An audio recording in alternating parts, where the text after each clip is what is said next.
Hello everyone, this is your maths mentor Gagan Makkar. और आज के लेक्चर में बेटा आपको एक डिटेल्ड वन शॉट मिलने वाला है with all the important questions of chapter matrix. आपको पता है बेटा, ये चैप्टर आप लोगों के लिए बहुत ज्यादा स्कोरिंग चैप्टर है। तो आप इस चैप्टर को इस लेक्चर के थ्रू इस तरीके से समझ जाओगे कि आपको इस चैप्टर को दोबारा से पढ़ने की जरूरत भी नहीं पड़ेगी। आप एक ही बारी में डिटेल में सारे के सारे कॉन्सेप्ट समझ जाओगे, सारे के सारे इंपॉर्टेंट क्वेश्चंस कवर कर दोगे। This is my guarantee. उसके बाद आपके मैट्रिक्स के नंबर पूरे के पूरे पक्के बोर्ड एग्जाम्स की टर्म्स में। इसके अलावा बेटा, अगर अभी तक आपने साइंस अड्डा 24/7 के प्लेटफॉर्म को सब्सक्राइब नहीं किया है तो जरूर से कर ले। जिस तरीके से 10th में आपके रॉकी भाई ने आपका साथ दिया था, वैसे ही 11th और 12th में भी आपके रॉकी भाई आपका भरपूर साथ देने वाले हैं। लेकिन उसके लिए मुझे आपके साथ की भी जरूरत है। मेरे लिए भी एक नई जर्नी है ना, 11th 12th के बच्चों को पढ़ाना। अब यहां से बेटा आप लोगों पर डिपेंड करता है कि आप कितना मेरा साथ देते हो। अगर आपने मेरा साथ दिया तो जिस तरीके से हम लोगों ने 10th में फोड़ा था बेटा, उसी तरीके से हम लोग 11th 12th सीयूईटी में भी फोड़ेंगे। ठीक है, चलो कहानी को चालू करते हैं और बात करते हैं बेटा मैट्रिक्स अलजेब्रा को समझने से पहले ना ये समझते हैं कि यार ये कॉन्सेप्ट के बारे में ना सोचा कैसे गया होगा। तो अगर मैं आपको बोलूं कि एक सचिन नाम का आदमी था, ठीक है, सचिन आजकल बहुत फेमस हो रहा है ना, सचिन झिंगूर जैसा एक मीम बहुत फेमस हो रहा है। तो अगर मैं बोलूं कि एक सचिन नाम का आदमी था, वो क्या कर रहा था बेटा, सिस्टम ऑफ लीनियर इक्वेशंस के बारे में सोच रहा था। तो चलो एक बारी सिस्टम ऑफ लीनियर इक्वेशंस यहां पे लिख देते हैं। a2x plus b2y is equal to c2। तो उसने क्या सोचा होगा, उसको पता है कि यार इन इक्वेशंस को सॉल्व करने का ना तरीका हम लोग ऑलरेडी पढ़ चुके हैं, cross multiplication method, elimination method, substitution method.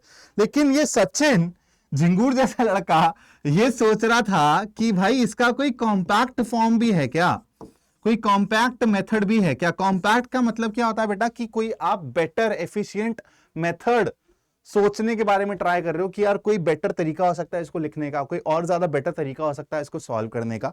तो फिर वहां पे ना बेटा मैट्रिक्स अलजेब्रा के बारे में सोचा गया होगा, वहां पे इसका डिस्कवरी हुआ होगा, एक तरीके से आप बोल सकते हो। तो ध्यान से देखना बेटा, एक सिस्टम ऑफ लीनियर इक्वेशंस को आप मैट्रिक्स फॉर्मेट में कैसे लिखते हो, बहुत ध्यान से देखना। आप लोगों को अभी मैंने मैट्रिक्स की डेफिनेशन नहीं बताई, उससे पहले ही आप देखना मैट्रिक्स को आप विजुअलाइज करना चालू कर दोगे। आपको बेसिक चीजें पता होंगी थोड़ी बहुत मैट्रिक्स की। ऐसा नहीं है कि आप वन शॉट पढ़ रहे हो तो आप मैट्रिक्स पहली बारी पढ़ रहे हो। इसके ऑलरेडी डिटेल्ड लेक्चर मैं इस चैनल पे डाल भी चुका हूं। लेकिन जो बच्चे उतना टाइम नहीं निकाल सकते, कोचिंग जाते हैं, स्कूल में टाइम वेस्ट हो जाता है, उन बच्चों के लिए ये वन शॉट है। 2 घंटे के अंदर पूरा का पूरा चैप्टर कवर कर देंगे विद इंपॉर्टेंट क्वेश्चंस। ध्यान से देखो बेटा, मैं एक यहां पे मैट्रिक्स बनाता हूं, ठीक है, और मैं इसमें क्या डालता हूं, जो भी कांस्टेंट्स इन्वॉल्व है ना लेफ्ट हैंड साइड पे वो डालता हूं। जैसे a1 हो गया बेटा, यहां पर हो गया आपका b1, यहां पर हो गया आपका a2, यहां पर हो गया आपका b2। एक और मैट्रिक्स बनाता हूं और यहां पे डालता हूं बेटा वेरिएबल्स को। वेरिएबल्स कौन कौन से हैं, x और y। और यहां पे बेटा आपका जो कांस्टेंट्स है राइट हैंड साइड पे उसको डालता हूं। अब अगर तुमको थोड़ा सा भी मैट्रिक्स मल्टीप्लिकेशन का आइडिया है तो तुम देखो क्या करते हो, तुम इसको ऐसे करोगे, फिर इसको ऐसे करोगे, तो a1x plus b1y will be equal to c1, a2x plus b2y will be equal to c2। तो देखो आपने अपनी सिस्टम ऑफ लीनियर इक्वेशंस को एक दूसरे फॉर्मेट में लिखने की थोड़ी सी कोशिश करी और वहां से आपको समझ आया कि यार हम लोग इसको ऐसे भी रिप्रेजेंट कर सकते थे। तो मैट्रिक्स क्या है बेटा, मैट्रिक्स और कुछ नहीं है, matrix is a form of representation. आप रिप्रेजेंट करते हो मैट्रिक्स के थ्रू, नंबर्स को रिप्रेजेंट कर सकते हो, फंक्शंस को रिप्रेजेंट कर सकते हो, बहुत सारी चीजों को रिप्रेजेंट कर सकते हो। उसके बारे में हम बात करेंगे। तो आपको समझ आया मैट्रिक्स का कॉन्सेप्ट कहां से आया होगा, ओरिजिन कहां से हुआ होगा। उसके बाद बेटा आज की डेट में अगर बात करें तो मैट्रिक्स कहां कहां यूज होता है ये आपको यहां पे दिख जाएगा। इसको रीड आउट करने की मेरे को कोई जरूरत नहीं है, आपको ऑलरेडी ये चीज पता है, यहां से आपका क्वेश्चन नहीं आना। लेकिन आप लोगों को फिर भी यार ये बेसिक नॉलेज होनी चाहिए कि यार बिजनेस पर्सपेक्टिव से भी मैट्रिक्स यूज होता है। चाहे वो बजटिंग की बात हो, चाहे वो सेल्स प्रोजेक्शन की बात हो, चाहे वो कॉस्ट एस्टिमेशन की बात हो, हर जगह मैट्रिक्स का यूज आज के टाइम पे देखा जा रहा है। ठीक है, उसके बाद बेटा अगर हम लोग डेफिनेशन पे भी आएंगे, उससे पहले ना आप एग्जांपल्स के तौर पे सोचो। जैसे मैंने आपको अभी समझा दिया कि यार अगर इसकी डेफिनेशन में ये आ रहा है कि ये रिप्रेजेंटेशन टाइप की कुछ है, ठीक है, रिप्रेजेंटेशन टाइप की कुछ है, तो किसी चीज की रिप्रेजेंटेशन तो होगी ना। तो अगर आप पहले उसको विजुअलाइज कर लेते हो ना और फिर डेफिनेशन पे जाते हो तो चीजें आपको और आसान लगने लगेगी। ध्यान से देखना बेटा क्या कर रहा हूं मैंने बोल दिया एक लड़की है टीना, ठीक है, टीना के पास बेटा मान लो 10 पेन है और 8 पेंसिल है। तो मैंने बोला कि इसको जरा ना मैट्रिक्स फॉर्मेट में रिप्रेजेंट करके दिखाओ। तो आप बोलोगे ठीक है सर, मैट्रिक्स में आपने ऐसा कुछ डब्बा सा डाला था, मैं भी डाल देता हूं, और सर यहां पे पहले नंबर पे 10 डाल देता हूं और यहां पे सर 8 डाल देता हूं। ठीक है, जहां पे सर जो ये पहला वाला एलिमेंट है वो शो कर रहा है number of pen that Tina has, और ये दूसरा एलिमेंट शो कर रहा है the number of pencils that Tina has. तो चलो एक काम करते हैं, ये भी मेंशन कर देते हैं यहां पे कि ये पेन है और ये पेंसिल है। ठीक है, और ये किसके बारे में बात हो रही है बेटा? टीना के बारे में बात हो रही है। ठीक है, अब कोई बच्चा बोलेगा कि सर आप हमेशा ऐसे हॉरिजॉन्टल तरीके से क्यों लिखते हो इसको? क्या आप इसको ऐसे नहीं लिख सकते कि यहां पे मैंने 10 लिख दिया, यहां पे मैंने 8 लिख दिया, और यहां पे मैंने बोल दिया कि भाई ये मेरी पेन की लाइन है और ये मेरी पेंसिल की लाइन है। और ये किसके बारे में बात हो रही है बेटा? टीना के बारे में बात हो रही है। किसके बारे में बात हो रही है? टीना के बारे में बात हो रही है। तो बेटा कोई ऐसे भी रिप्रेजेंट कर सकता है। अब रिप्रेजेंट करने के तरीकों पे आप लिमिट थोड़ा ना लगा सकते हो। कोई इंसान ऐसे रिप्रेजेंट करे तो उसने भी यहां पे, अब बेटा आपको स्टेटमेंट लिखने की जरूरत नहीं है। आपको क्या लिखना है? सिर्फ कि भाई जो मेरे यहां पे पहला कॉलम है, देखो इसको बोला जाता है कॉलम। पहले कॉलम में नंबर ऑफ पेन है, दूसरे कॉलम में नंबर ऑफ पेंसिल है, और ये रो किसको बिलोंग करती है? ये रो टीना को बिलोंग करती है। किसको बिलोंग करती है? टीना को बिलोंग करती है। इसके पर्सपेक्टिव से देखूंगा तो पहले रो में मेरे नंबर ऑफ पेन्स हैं, दूसरे रो में मेरे नंबर ऑफ पेंसिल हैं, और ये कॉलम किसको डिनोट करती है बेटा? ये टीना के बारे में हमको बता रही है, टीना की इंफॉर्मेशन दे रही है। तो यहां से आप लोगों को कुछ नई बातें पता चली जो मैं यहां पे लिख रहा हूं, और ये चीज आपको भी लिखनी है। रोज क्या होते हैं बेटा? हॉरिजॉन्टल। रोज क्या होते हैं बेटा? हॉरिजॉन्टल। और कॉलम्स क्या होते हैं मैट्रिक्स के? वर्टिकल। ठीक है, वर्टिकल। तो अगर मैं इसकी बात करूं तो आप बोलोगे सर 1 और 2 दो कॉलम्स हैं, और सर मेरे पास रोज कितनी है? 1 रो है। इसकी बात करूं तो 1 और 2 दो क्या है मेरे पास? रोज हैं और 1 कॉलम है।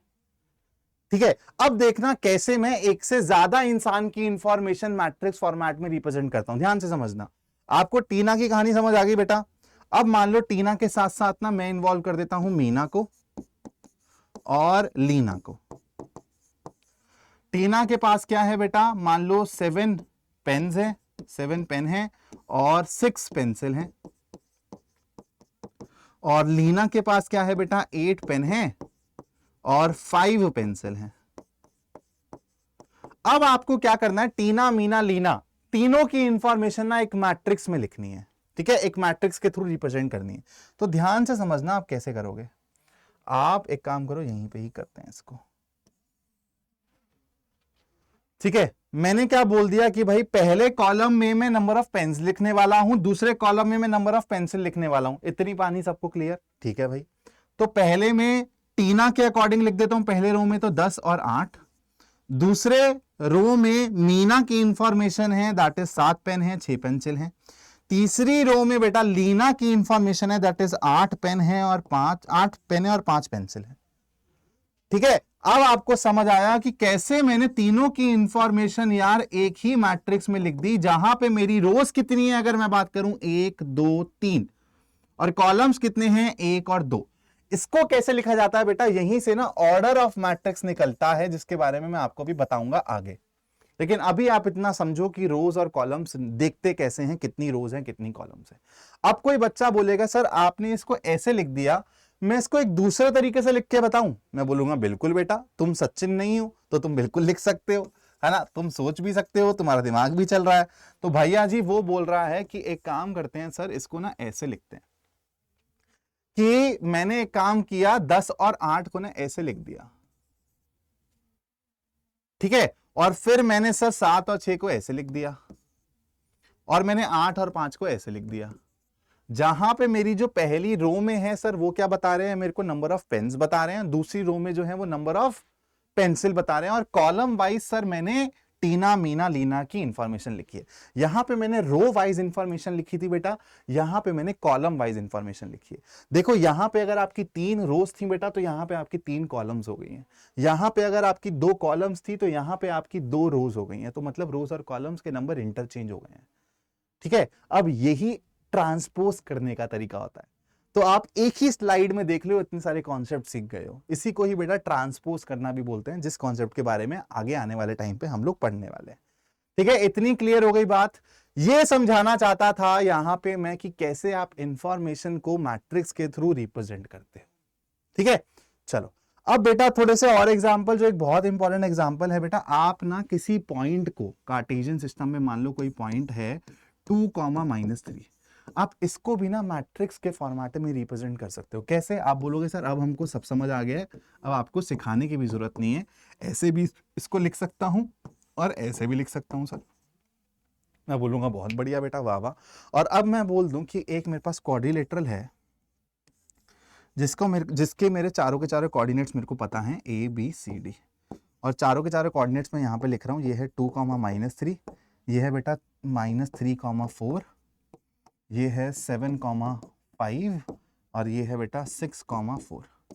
अब मैं बोल रहा हूँ इसके कोऑर्डिनेट्स को एक मैट्रिक्स के फॉर्मेट में रिप्रेजेंट कर दो, तो आप कुछ नहीं करोगे यार, आप एक फटाफट से मैट्रिक्स बनाओगे और आप यहाँ पे 2,-3 लिख दोगे और यहाँ पे -3,4 लिख दोगे, यहाँ पे 7,5 लिख दोगे और यहाँ पे 6,4 लिख दोगे। आपको समझ आ गया होगा इंफॉर्मेशन आपने कैसे लिखी है कि जो ये है पॉइंट A है, इसके कोऑर्डिनेट आपकी पहली रो में दिख रहे हैं, जो आपका पॉइंट B है इसके कोऑर्डिनेट सेकंड रो में दिख रहे हैं, एंड सो ऑन।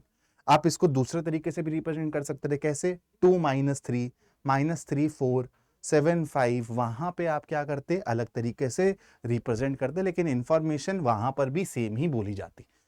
ठीक है, तो आप एक तरीके से किसी इंफॉर्मेशन को बोल रहे हो इन मैट्रिक्स फॉर्मेट। ये अलग टाइप की अरेंजमेंट है। कैसी अरेंजमेंट है?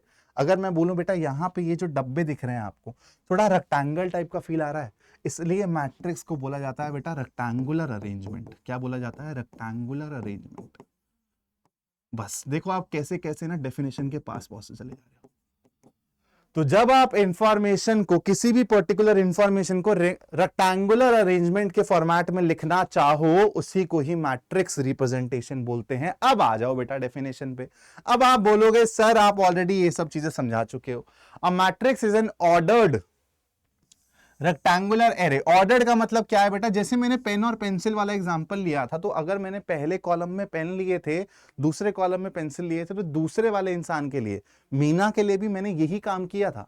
मैंने पेन फिक्स कर दिए थे कि इसी कॉलम में आएंगे, पेंसिल फिक्स कर दिए थे कि इसी कॉलम में, तो ऑर्डर फिक्स हो गया था, है ना? समझ रहे हो? तो ऐसा नहीं हो सकता कि आप पहले वाले इंसान के लिए पहले पे पेन लिख दो, दूसरे पे पेंसिल लिख दो, और दूसरे इंसान के लिए पहले पे आप पेंसिल लिख दो और दूसरे पे पेन लिख दो। नहीं, तो आपको ऑर्डर थोड़ा सा देखना पड़ेगा।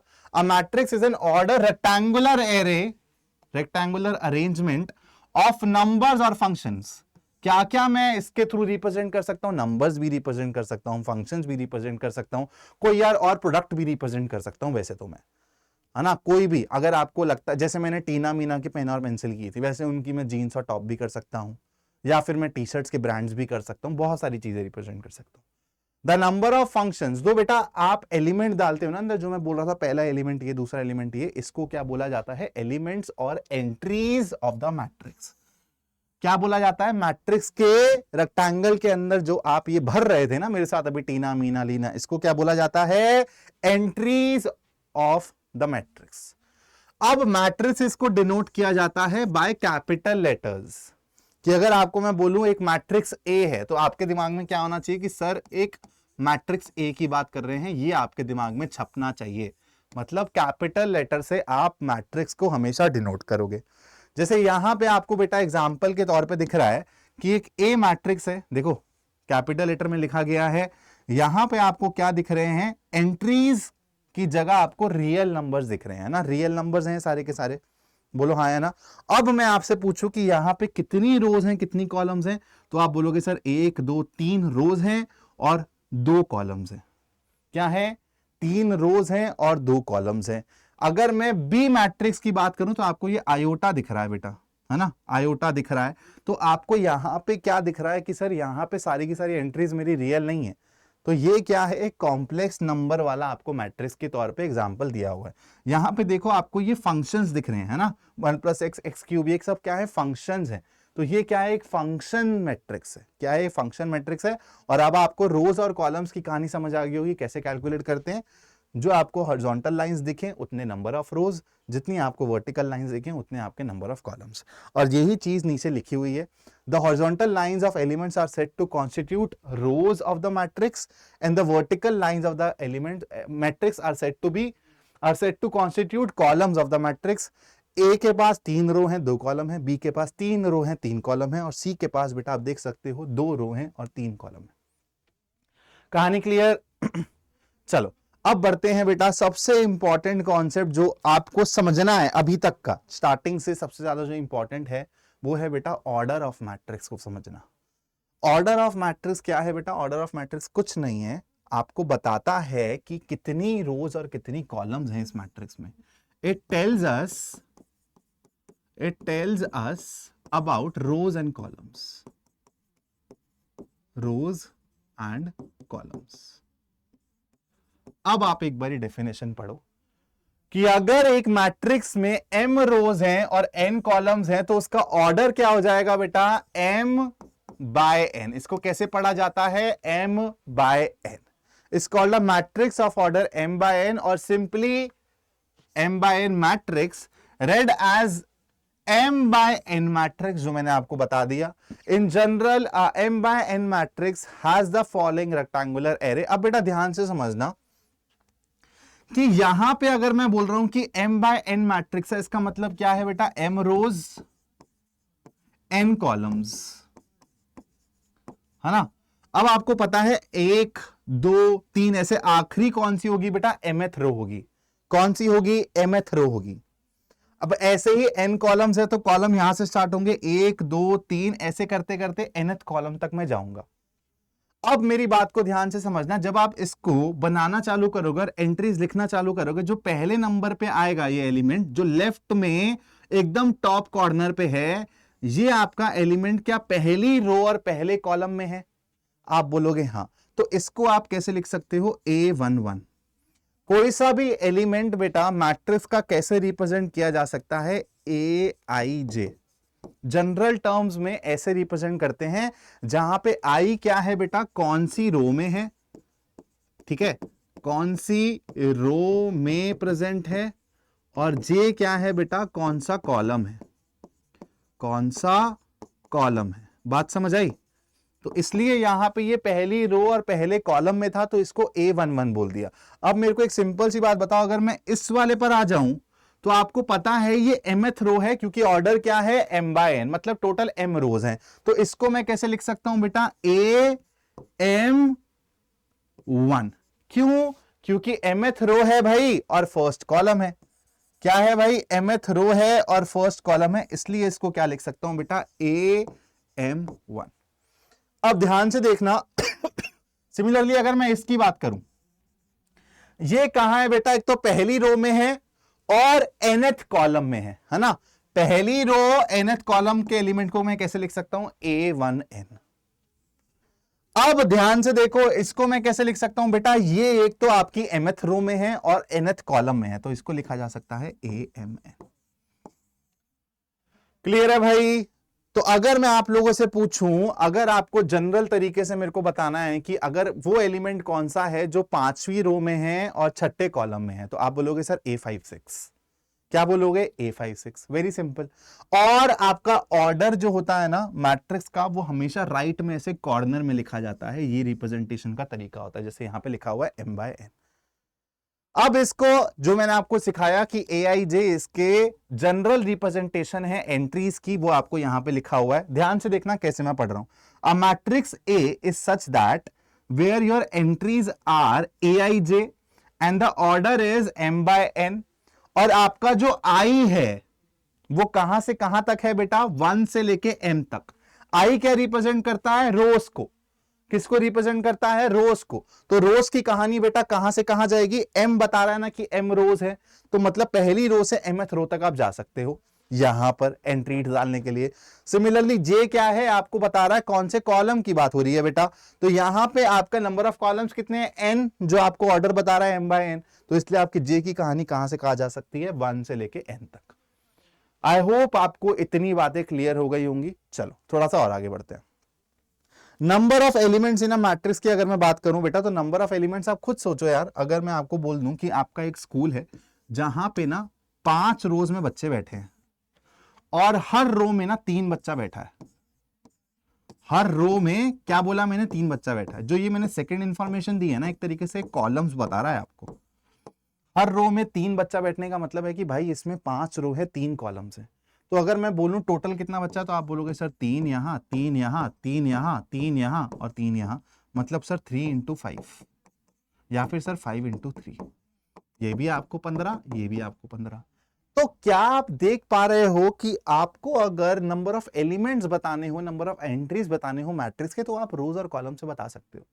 कैसे? आपको नंबर ऑफ एलिमेंट्स क्या दिख रहे हैं बेटा, number of rows into number of columns.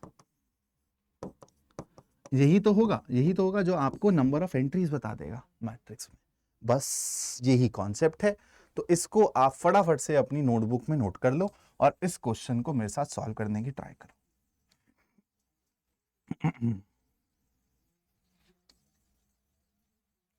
चलो क्वेश्चन क्या कह रहा है बेटा, ये रहा आपका formula, number of rows into number of columns. Question मेरा कह रहा है if a matrix has 8 elements what are the possible orders it can have. अगर टोटल नंबर ऑफ एलिमेंट्स आपको दिए हुए हैं 8, तो 8 कहां कहां से बन सकता है बेटा, ध्यान से देखना। 8 बन सकता है 1 इंटू 8 से, 8 बन सकता है 2 इंटू 4 से। अब बेटा 8 जो है ऐसे भी हो सकता है कि 8 इंटू 1 की तरह दिखे और ऐसे भी हो सकता है कि 4 इंटू 2 की तरह दिखे। आप बोलोगे सर यहां पर 2 4, यहां पे 4 2 अलग अलग क्यों लिया? क्योंकि बेटा अगर यहां पे नंबर ऑफ रोज 2 है, नंबर ऑफ कॉलम्स 4 है, और यहां पे नंबर ऑफ रोज 4 है, यहां पे नंबर ऑफ कॉलम्स 2 है, तो ये बात अलग है, ऑर्डर अलग हो गया। उसने वही बोला कि कितने पॉसिबल ऑर्डर्स बन सकते हैं। तो एक तो आपका ये हो गया 1 क्रॉस 8 या फिर 1/8 का ऑर्डर। एक हो गया बेटा आपका 8/1 का ऑर्डर, मतलब 8 रोज 1 कॉलम।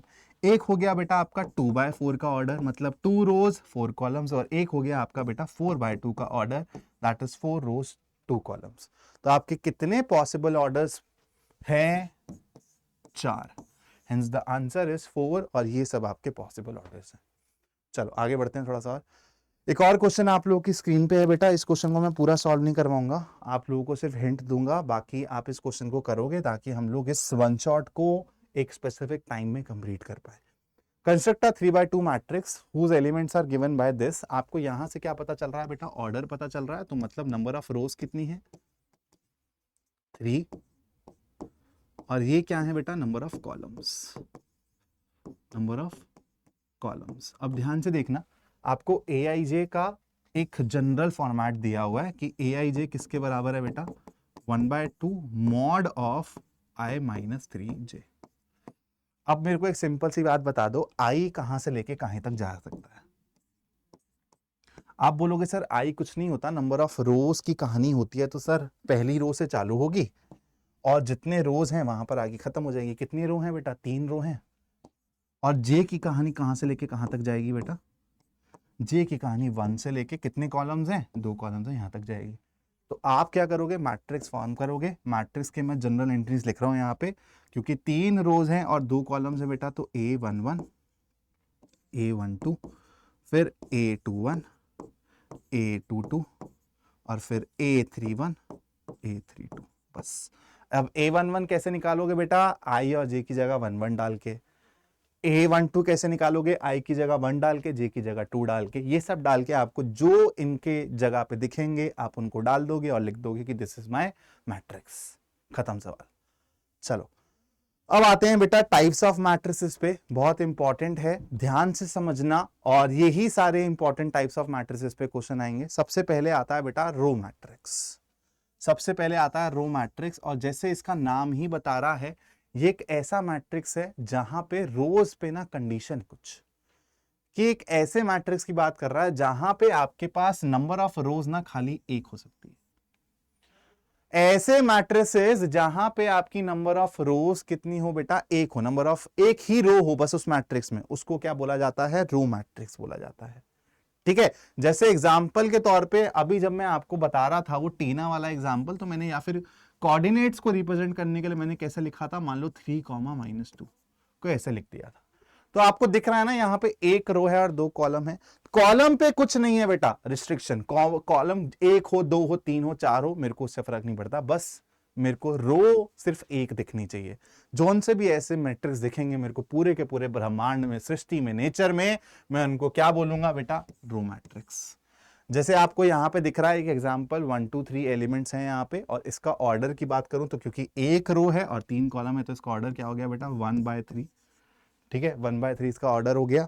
और जनरल तरीके से हम कैसे लिखते हैं, कोई भी मैट्रिक्स है जहां पे आपकी एंट्री है Bij, ठीक है, तो इसका ऑर्डर क्या हो जाएगा, क्योंकि बेटा एक ही रो है, दैट मीन्स 1, और नंबर ऑफ कॉलम्स तो कितने भी हो सकते हैं, तो उसको मैं जनरली n से रिप्रेजेंट कर देता हूं, is a row matrix of order 1/n। अब आते हैं बेटा कॉलम मैट्रिक्स पे। कॉलम मैट्रिक्स क्या है, जैसे नाम ही बता रहा है बेटा, वहां पे ऊपर रोज पे रिस्ट्रिक्शन थी, यहां पे कॉलम्स पे रिस्ट्रिक्शन है। ऐसे ब्रह्मांड के सारे मैट्रिक्स जिसमें सिर्फ आपको एक कॉलम दिखे, रोज जितनी मर्जी हो, 1 2 3 4 5 6 n जितनी मर्जी हो रोज, मेरे को उससे फर्क नहीं पड़ता, बस मेरे कॉलम सिर्फ एक दिखना चाहिए मेरे को, मेरा कॉलम। ऐसे सारे मैट्रिक्स को क्या बोला जाता है बेटा, कॉलम मैट्रिक्स बोला जाता है। तो एग्जांपल के तौर पे मैं इसी को ही अगर वर्टिकल लिख दूं 3, -2, तो आप देखो 2 रोज हैं, एक कॉलम है ना। तो ऐसे जितने भी ब्रह्मांड में मैट्रिक्स है जहां पे सिर्फ एक कॉलम होती है उसको बोलते हैं कॉलम मैट्रिक्स। इसको जनरल तरीका क्या है, किसी भी कॉलम मैट्रिक्स का ऑर्डर क्या हो जाएगा, अब आपको पता है कि भैया जी रोज पे रिस्ट्रिक्शन नहीं है, तो रोज को आप बोल दो कुछ भी हो सकता है n, और कॉलम क्या होगा 1। तो किसी भी कॉलम मैट्रिक्स का अगर आप ऑर्डर लिखना चाहते हो तो वो क्या होगा, n/m, जैसे इसने यहाँ पे m/1 लिख दिया तो कोई दिक्कत नहीं है, ठीक है। चलो थोड़ा सा और आगे बढ़ते हैं। Square matrix. स्क्वायर मैट्रिक्स क्या है बेटा, अभी जब आपने डेफिनेशन पढ़ी थी ना तो आपने देखा था मैट्रिक्स कुछ नहीं है, एक रेक्टेंगुलर एरे है, रेक्टेंगुलर रिप्रेजेंटेशन है इंफॉर्मेशन का। स्क्वायर मैट्रिक्स क्या होता है बेटा, जहां पे आपकी नंबर ऑफ कॉलम्स और नंबर ऑफ रोज क्या हो, सेम हो जाए। Number of rows is equal to number of columns. आप खुद विजुअलाइज कर सकते हो इसको बेटा कि एक रेक्टेंगल को आप स्क्वायर बोलना कब चालू करते हो, जब उसकी एडजेसेंट साइड्स इक्वल हो जाती हैं। एडजेसेंट साइड्स को आप रोज और कॉलम से विजुअलाइज कर सकते हो, रिलेट कर सकते हो, और बोल सकते हो कि जब मेरी नंबर ऑफ रोज और नंबर ऑफ कॉलम्स इक्वल हो जाएं तो उसको मैं स्क्वायर मैट्रिक्स बोल देता हूं। यही आपको यहाँ पे डेफिनेशन के तौर पे लिखा हुआ है। तो किसी भी, अगर आपको लगता है यार कि मान लो कि स्क्वायर मैट्रिक्स है जहां पे n रोज हैं और n कॉलम्स हैं, तो उसको कैसे लिखा जा सकता है, n/n। या फिर इसको एक बेटर तरीका होता है बोलने का कि this is a square matrix of order n।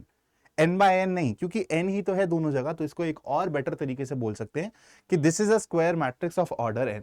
जैसे यहां पे आपको एग्जांपल के तौर पे दिख रहा है बेटा कि यहां पे 3 रोज हैं और 3 ही कॉलम्स हैं, तो ये एक स्क्वायर मैट्रिक्स है ऑफ ऑर्डर 3। ऑफ ऑर्डर 3/3 नहीं बोलोगे, क्या बोल सकते हो, सिर्फ ऑफ ऑर्डर 3, क्योंकि 3 के बाद 3 ही आना है। अगर आपने स्क्वायर मैट्रिक्स बोल दिया तो ये अंडरस्टूड होता है कि 3 रोज 3 कॉलम्स होंगी इसमें, ठीक है। जैसे यहां पे आपको दिख रहा है कि इन जनरल अगर मेरा एक मैट्रिक्स है जहां पे एलिमेंट्स ऐसे हैं और ऑर्डर उसका क्या है, m है, is a square matrix of order m। अब एक बहुत इंपॉर्टेंट बात आती है बेटा, डायगोनल एलिमेंट्स। अब ना इसमें एक ऐसी चीजें हैं जो कुछ थोड़ी सी आपके एनसीईआरटी के बाहर जाएंगी, तो ध्यान से समझना, लेकिन इससे रिलेटेड क्वेश्चन ना आपके एनसीईआरटी एग्जाम्पलर में है, तो इसलिए मैं समझा देता हूं कि अगर आप एनसीईआरटी एग्जाम्पलर करने जाओगे तो आपको डाउट नहीं होगा वहां पे। डायगोनल एलिमेंट्स कौन से होते हैं बेटा, देखो अगर स्क्वायर की डायगोनल के बारे में बात करूं ना तो आपकी नजर में ये आएगा। ये क्या है बेटा, आपके डायगोनल एलिमेंट्स हैं। इसको डायगोनल एलिमेंट से बोलने से ज्यादा अच्छा होता है इसको प्रिंसिपल डायगोनल एलिमेंट्स बोले जाए, क्योंकि आपको पता है स्क्वायर की 2 डायगोनल्स होती हैं। ये क्या है, प्रिंसिपल डायगोनल एलिमेंट्स। तो अगर एनसीईआरटी में नॉर्मल डायगोनल एलिमेंट्स का भी जिक्र होता है तो मैं ऑलरेडी अंडरस्टूड होता है कि वो इस वाले डायगोनल की बात कर रहा है, प्रिंसिपल डायगोनल एलिमेंट्स की बात कर रहा है। क्या समझे, अगर वो बोलता है diagonal elements of a square matrix are this, तो आपको क्या समझना है कि वो प्रिंसिपल डायगोनल की बात कर रहा है। तो इस अगर स्क्वायर मैट्रिक्स में मैं लिखना चाहूं कि मेरे डायगोनल एलिमेंट्स कौन से हैं, तो आप बोलोगे 3, 3√2 और -1। बेटा ट्रेस ऑफ अ मैट्रिक्स करके भी एक कॉन्सेप्ट होता है जो आपके एनसीईआरटी में नहीं है, तो उस पर मैं नहीं जाऊंगा। अगर आप बोलोगे तो वो एक्स्ट्रा कभी पढ़ा दूंगा, अभी नहीं। अब बेटा मैंने ये क्यों बताया प्रिंसिपल डायगोनल एलिमेंट्स, तो बेटा आपको यहां पे दिख रहा होगा कि एक और डायगोनल भी है ऐसे, इसको एक्चुअली बोला जाता है बेटा सेकेंडरी डायगोनल। इसको क्या बोला जाता है? Secondary diagonal. और अगेन अभी ना आगे आप डायगोनल मैट्रिक्स के बारे में ही पढ़ोगे, वहां पे आपको थोड़ा सा और इसके बारे में इलैबोरेट करूंगा। तो जो ये होती है बेटा, इसको बोला जाता है सेकेंडरी डायगोनल, और यहीं से ही डायगोनल मैट्रिक्स और एंटी डायगोनल मैट्रिक्स का जन्म होता है। आपको डायगोनल मैट्रिक्स के बारे में पढ़ना है, एंटी डायगोनल मैट्रिक्स के बारे में नहीं पढ़ना है। बट आपको इतनी चीज समझ आ गई होगी कि अगर हमको एनसीईआरटी या फिर बोर्ड में डायगोनल एलिमेंट्स के बारे में बात करी जाए तो हमको प्रिंसिपल डायगोनल एलिमेंट से मतलब रखना है। ठीक है, प्रिंसिपल डायगोनल एलिमेंट से मतलब रखना है। अब बढ़ते हैं थोड़ा सा और आगे। Diagonal matrix. डायगोनल मैट्रिक्स क्या है बेटा? डायगोनल मैट्रिक्स और कुछ नहीं है, it is a type of square matrix जहां पे आपको डायगोनल एलिमेंट्स के अलावा बाकी सारे एलिमेंट जीरो दिखने लगे। क्या बोला मैंने? कोई भी स्क्वायर मैट्रिक्स ऑफ ऑर्डर में m is said to be diagonal matrix if all its non diagonal elements are zero. तो बेटा पिछले क्वेश्चन में अगर डायगोनल एलिमेंट ये था, डायगोनल एलिमेंट्स मतलब प्रिंसिपल डायगोनल एलिमेंट्स ये था, तो नॉन डायगोनल एलिमेंट्स कौन कौन से थे बेटा? ये जो कि उस डायगोनल पे लाई नहीं कर रहे हैं। तो अगर आपको किसी भी स्क्वायर मैट्रिक्स में ऐसा दिखता है कि आपके नॉन डायगोनल एलिमेंट्स मतलब प्रिंसिपल डायगोनल एलिमेंट्स को छोड़ के जो बाकी लोग बचे हैं, बाकी एंट्रीज बची हैं, वहां पे अगर आपको जीरो दिख जाए तो वैसे स्क्वायर मैट्रिसेस को एक नया नाम दे दिया जाता है, बोला जाता है डायगोनल मैट्रिक्स। क्या बोला जाता है? Diagonal matrix. बोलो समझ आ गई कहानी? अब बेटा आप लोग देख पा रहे हो कि यहां पे जितने भी मैट्रिसेस बने हैं ना, वहां पे आपको डायगोनल एलिमेंट्स दिख रहे हैं। अब अगर मैं एक ऐसा बना दूं मैट्रिक्स, ध्यान से समझना, ऐसा एक मैट्रिक्स बना दूं जहां पे मैं ना यहां पे लिख दूं -1 2 और ये लिख दूं 0 0। अब आपसे अगर मैं पूछूं कि एक डायगोनल मैट्रिक्स है या नहीं है, तो आप बोलोगे सर आपने ये वाली डायगोनल के बारे में बताया था कि ये सेकेंडरी डायगोनल है, तो यहाँ पे सेकेंडरी डायगोनल पे तो दिख रहे हैं एलिमेंट्स, उसके अलावा जो नॉन डायगोनल एलिमेंट्स है वो जीरो हैं, तो क्या मैं इसको भी डायगोनल मैट्रिक्स बोल सकता हूँ? द आंसर इज येस, लेकिन इसका एक स्पेसिफिक नाम होता है एंटी डायगोनल मैट्रिक्स। ठीक है, एंटी डायगोनल मैट्रिक्स। तो बेटा जब हम कंपटीशन लेवल पे पढ़ाते हैं ना, तो हम दोनों डायगोनल मैट्रिसेस के बारे में पढ़ाते हैं, चाहे वो प्रिंसिपल डायगोनल हो या फिर सेकेंडरी डायगोनल हो। लेकिन आपको एनसीईआरटी पर्सपेक्टिव से, बोर्ड पर्सपेक्टिव से सिर्फ प्रिंसिपल डायगोनल वाले डायगोनल मैट्रिक्स पढ़ने हैं। लेकिन जो ये होता है सेकेंडरी डायगोनल वाले, आपको ऐसे मैट्रिसेस दिखे जहां पे सेकेंडरी डायगोनल को छोड़ के बाकी जो नॉन डायगोनल एलिमेंट्स है वो भी जीरो दिखे, तो बेटा वो भी आपका एक डायगोनल मैट्रिक्स है, एक स्पेशल टाइप का, और उसको बोला जाता है एंटी डायगोनल मैट्रिक्स या फिर सेकेंडरी डायगोनल मैट्रिक्स, ये भी उसका नाम होता है। ठीक है, चलो इसको मैं मिटा देता हूं ताकि कंफ्यूजन ना हो। अब आते हैं बेटा डायगोनल मैट्रिक्स से स्क्वायर मैट्रिक्स पे। अब scalar matrix, I am sorry, diagonal matrix से scalar matrix. Scalar matrix is nothing but a special type of diagonal matrix, जहां पे बेटा ये जो आपको डायगोनल पे एलिमेंट्स दिख रहे हैं ना, ये कांस्टेंट नंबर हो जाएंगे। ये कांस्टेंट नंबर कुछ भी हो सकता है, -2 या फिर 3 3 3 या फिर 4 4 4, कुछ भी हो सकता है, लेकिन आपको ना ये डिफरेंट नहीं दिखेंगे बेटा। जैसे आपको डिफरेंट दिख रहे हैं ना डायगोनल मैट्रिक्स में, तो अगर आपको डिफरेंट एलिमेंट्स दिखेंगे तो आप उसको डायगोनल मैट्रिक्स बोल दोगे। अगर डिफरेंट एलिमेंट्स नहीं दिखेंगे तो आप उसको क्या बोलोगे बेटा? अगर सेम एलिमेंट्स दिखेंगे तो आप उसको बोलोगे स्केलर मैट्रिक्स। जैसे देखो यहां पे आपको एग्जांपल के तौर पे दिख रहा है ये वाला मैट्रिक्स। अगर मैं पूछूं क्या है डायगोनल मैट्रिक्स है, आप बोलोगे थम्स अप। मैं बोल रहा हूं कि यहां पे डायगोनल एलिमेंट्स की जगह क्या आपको एक कांस्टेंट नंबर दिख रहा है, आप बोलोगे thumbs up, hence this is a scalar matrix also. तो स्केलर मैट्रिक्स क्या होता है? A type of diagonal matrix जहां पे आपका जब i not equal to j हो, मतलब नॉन डायगोनल एलिमेंट्स, वहां पे आपको जीरो दिखेगा, और जब i is equal to j हो मतलब डायगोनल एलिमेंट्स, वहां पे आपको क्या दिखेगा? एक कांस्टेंट नंबर दिखेगा। यहां से एक और बात समझ लो, आप जब भी किसी मैट्रिक्स को लिखते हो, ध्यान से देखो, ये A11 A22 A33, तो जहां पर i और j इक्वल होते हैं ना बेटा, आई और j इक्वल होते हैं, वो आपके डायगोनल पे लाई करते हैं।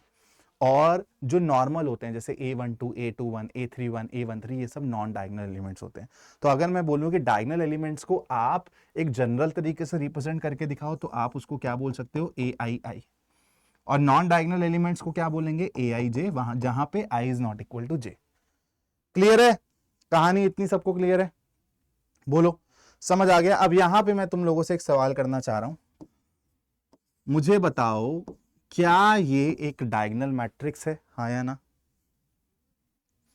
तुम लोग बोलोगे सर यहाँ पे डायगोनल एलिमेंट्स भी जीरो होगा, नॉन डायगोनल एलिमेंट्स भी जीरो होगा, तो सर इसको मैं डायगोनल मैट्रिक्स बोलूं या ना बोलूं। मैं बोलूंगा हमेशा जब भी तुमको कंफ्यूजन होना, अपने बेसिक्स पे जाओ, जैसे डेफिनेशन पे जाएंगे, क्या बोल रहा है, is a set to be diagonal matrix if all its non diagonal elements in zero. Condition क्या है कि सिर्फ नॉन डायगोनल एलिमेंट जीरो दिखेंगे तो मैं उसको डायगोनल मैट्रिक्स बोल दूंगा। यहां पे आपको क्या, ये आपके नॉन डायगोनल वाले जीरो दिख रहे हैं, आप बोलोगे यस, बस इतनी तो कंडीशन ये सेटिस्फाई होनी थी।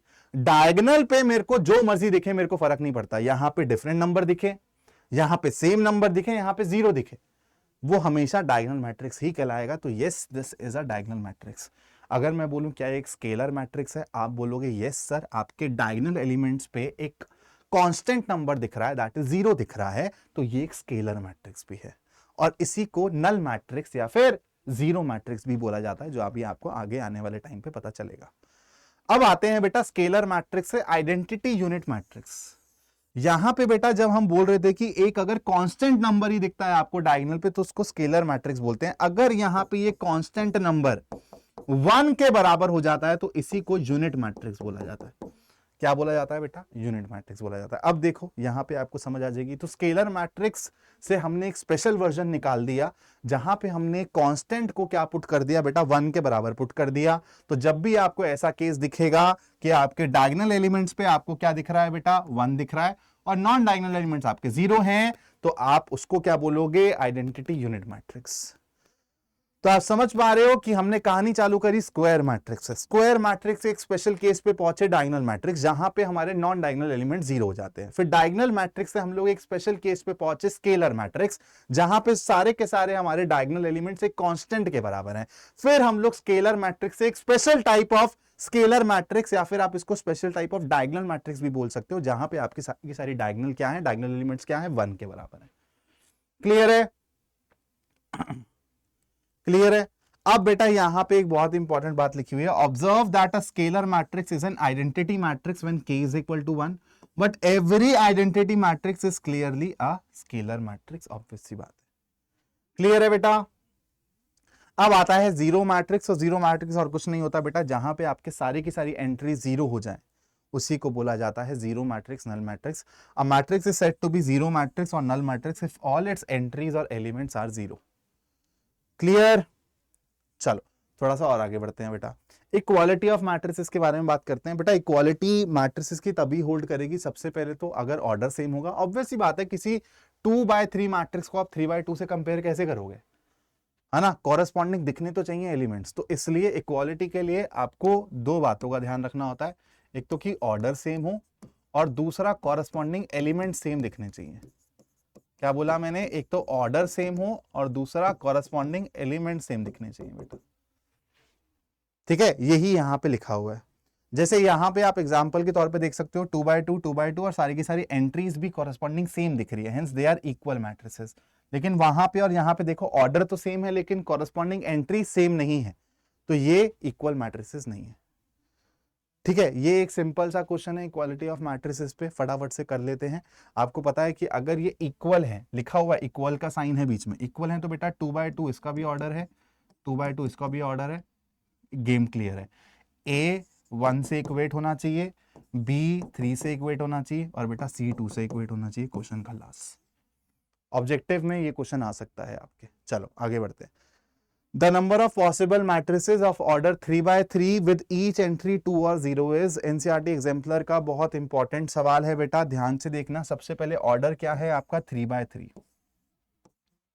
एक स्क्वायर मैट्रिक्स है ऑर्डर 2, जहां पे हर एंट्री की जगह ना 2 लोग आके बैठ सकते हैं, या तो 0 या तो 2, या तो 0 या तो 2, या तो 0 या तो 2, अगेन या तो 0 या तो 2, या तो 0 या तो 2, या तो 0 या तो 2, again it will repeat itself.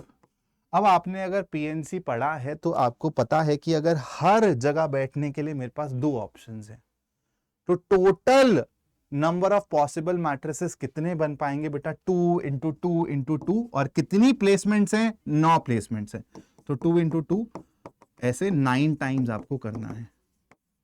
तो आंसर क्या हो जाएगा, 2 की पावर 9। 2 की पावर 9 किसके बराबर होता है बच्चों, ऑब्वियस सी बात है 512। ठीक है, 2 की पावर 9 किसके बराबर होता है, 512, तो ये आपका आंसर हो जाएगा। चलो आगे चलते हैं। अब आते हैं बेटा थोड़े से एडिशन कैसे करते हैं मैट्रिक्स का, scalar multiplication, difference of a matrix, इन सब के बारे में बात करने की कोशिश करते हैं। आई एम होपिंग कि ये 2.25 घंटे के अंदर रैप अप हो जाएगा। ठीक है, अच्छी पेस पकड़ी हुई है हमने, पानी वानी पी लो आप लोग, लेकिन सेशन को बीच में छोड़ के नहीं जाना है ना। एक ही बारी में पूरा का पूरा चैप्टर खल्लास कर देंगे और दोबारा इस चैप्टर को मुड़ के भी नहीं देखेंगे।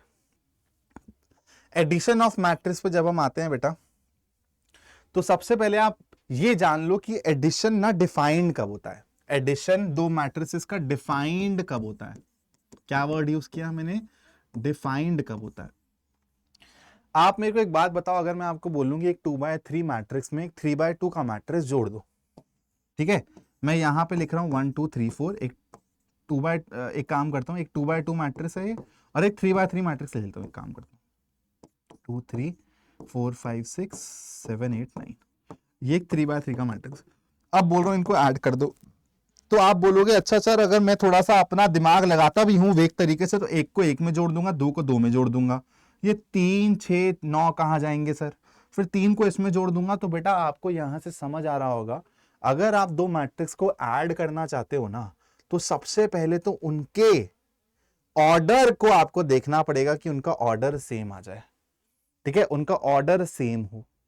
तो आपका मैट्रिक्स एडिशन डिफाइंड ही कब होगा, जब आपके दो मैट्रिसेस का ऑर्डर सेम होगा। ऑर्डर शुड बी सेम, मतलब जितनी यहां पे रोज और कॉलम्स है उतनी ही वहां पर रोज और कॉलम्स है। Order should be same. और जब ऑर्डर सेम होगा, एडिशन डिफाइंड होगा, तो एडिशन करेंगे कैसे, सबसे पहले पहचानना था कि एडिशन होगा या नहीं होगा, वो पहचान लिया। अब एडिशन करते कैसे हैं, प्रोसेस क्या है। तो बेटा ध्यान से देखो, अगर मैं यहां पे एक 2x3 मैट्रिक्स ले लेता हूं, ठीक है, 2x3 मैट्रिक्स मतलब 2 रोज और 3 कॉलम्स, या फिर एक काम करता हूं 3x2 ले लेता हूं। चलो 2 3 4 5 6 7 8 9 10, ठीक है, ये मैंने एक्चुअली क्या ले लिया, 3x3 ले लिया ना। एक काम करते हैं, इसमें इसको उड़ा देते हैं। अब ठीक है, ये हो गया 3x2 मैट्रिक्स। एक और 3x2 मैट्रिक्स ले लेता हूं बेटा, 2 3 5 2 3 5 7 9 10। सबसे पहले देखो एडिशन होल्ड करेगा या नहीं करेगा, डिफाइन होगा या नहीं होगा, बिल्कुल होगा सर, क्योंकि ऑर्डर सेम है दोनों जगह। अब ऐड कैसे करेंगे बेटा, कॉरस्पॉन्डिंग एलिमेंट्स को कॉरस्पॉन्डिंग एलिमेंट से ऐड कर दोगे आप, बस ये तरीका होता है मैट्रिक्स एडिशन का। तो जो यहाँ पे रिजल्ट में मैट्रिक्स मिलेगा, सबसे पहले तो उसका भी ऑर्डर सेम आएगा। सबसे इंपॉर्टेंट बात, मैट्रिक्स एडिशन में कभी भी ऑर्डर चेंज नहीं होता, क्योंकि आप दो सेम ऑर्डर वाली चीजों को ऐड कर रहे हो, तो आपको यहाँ पर भी सेम ही ऑर्डर मिलेगा। अब 2 में 2 जोड़ोगे तो बेटा यहाँ पे 4 आएगा, यहाँ पे 3 में 3 जोड़ के 6 आएगा, 5 में 5 जोड़ोगे तो बेटा 10 आएगा, 6 में 7 जोड़ोगे तो 13 आएगा, और फिर 8 में 9 जोड़ोगे तो 17 आएगा, और 10 में 9 जोड़ोगे तो 19 आएगा। ये आपका रिजल्टेंट मैट्रिक्स हो गया, जो इन दोनों मैट्रिक्स को ऐड करने पे आया है। तो अब आपको समझ आ गया होगा। अब आप एक बार इसको पढ़ लो और आपको ये चीज समझ आ जाएगी कि दो मैट्रिसेस का एडिशन डिफाइंड कब होता है, जब उनका ऑर्डर सेम हो, जो लिखा हुआ है दैट इज m/n। और फिर एडिशन करते कैसे हैं, आपके एडिशन वाले मैट्रिक्स में आपका जो एलिमेंट आएगा Cij, वो किसके बराबर होगा, Aij प्लस Bij, मतलब पहले मैट्रिक्स में जो एलिमेंट है और दूसरे मैट्रिक्स में जो एलिमेंट है, कॉरस्पॉन्डिंग एलिमेंट्स को ऐड करोगे तो आपको समेशन वाला जो मैट्रिक्स मिलेगा उसके एलिमेंट मिलेंगे। ठीक है, चलो आगे बढ़ते हैं। यहां पे बेटा एक एग्जाम्पल के तौर पे आपको दिया हुआ है कि आपको यहां पे दिख रहा है ये भी 2x2 है, 2x2 है, तो एडिशन डिफाइंड है। आप कॉरस्पॉन्डिंग एलिमेंट्स को जोड़ दोगे, आपको सम मिल जाएगा। इसके बाद ये आपके लिए सवाल है सिंपल सा, आप इसको कर लेना, होमवर्क में मैं डाल रहा हूं इसको। चल अब आते हैं बेटा स्केलर मल्टीप्लिकेशन पे। स्केलर मल्टीप्लिकेशन क्या होता है, इसकी प्रॉपर्टीज के बारे में भी आएंगे। पहले आप सारे के सारे पढ़ लो कि कौन कौन से ऑपरेशंस होते हैं, फिर मैं इनकी प्रॉपर्टीज के बारे में ही बता दूंगा। स्केलर मल्टीप्लिकेशन क्या होता है कि बेटा अगर मैं किसी मैट्रिक्स को ना एक कांस्टेंट नंबर से मल्टीप्लाई करना चाहता हूं, जैसे ये दिख रहा है ना, मल्टीप्लिकेशन तो है लेकिन with a scalar number. Scalar मतलब कि जैसे एक रियल नंबर्स होते हैं 2 3 -3 ऐसा। तो अगर एक मैट्रिक्स ए है और इसको मैं इंटू 2 करना चाहता हूं तो ये क्या हो जाएगा बेटा 2a। इसी को क्या बोलते हैं स्केलर मल्टीप्लिकेशन ऑफ मैट्रिसेस। ठीक है, इसी कॉन्सेप्ट को क्या बोलते हैं स्केलर मल्टीप्लिकेशन ऑफ मैट्रिसेस। अब स्केलर मल्टीप्लिकेशन होता कैसे है? तो बेटा स्केलर मल्टीप्लिकेशन पे ऐसे कोई ऑर्डर वॉर्डर का रूल नहीं है। क्या है बेटा कि कोई सा भी मान लो आपको मैं मैट्रिक्स दे देता हूं यहाँ पे, जिसमें मैं लिख देता हूं 2 3 5 6 और मेरे को इसको बेटा क्या करना है इंटू 2 करना है, 2 से मल्टीप्लाई करना है।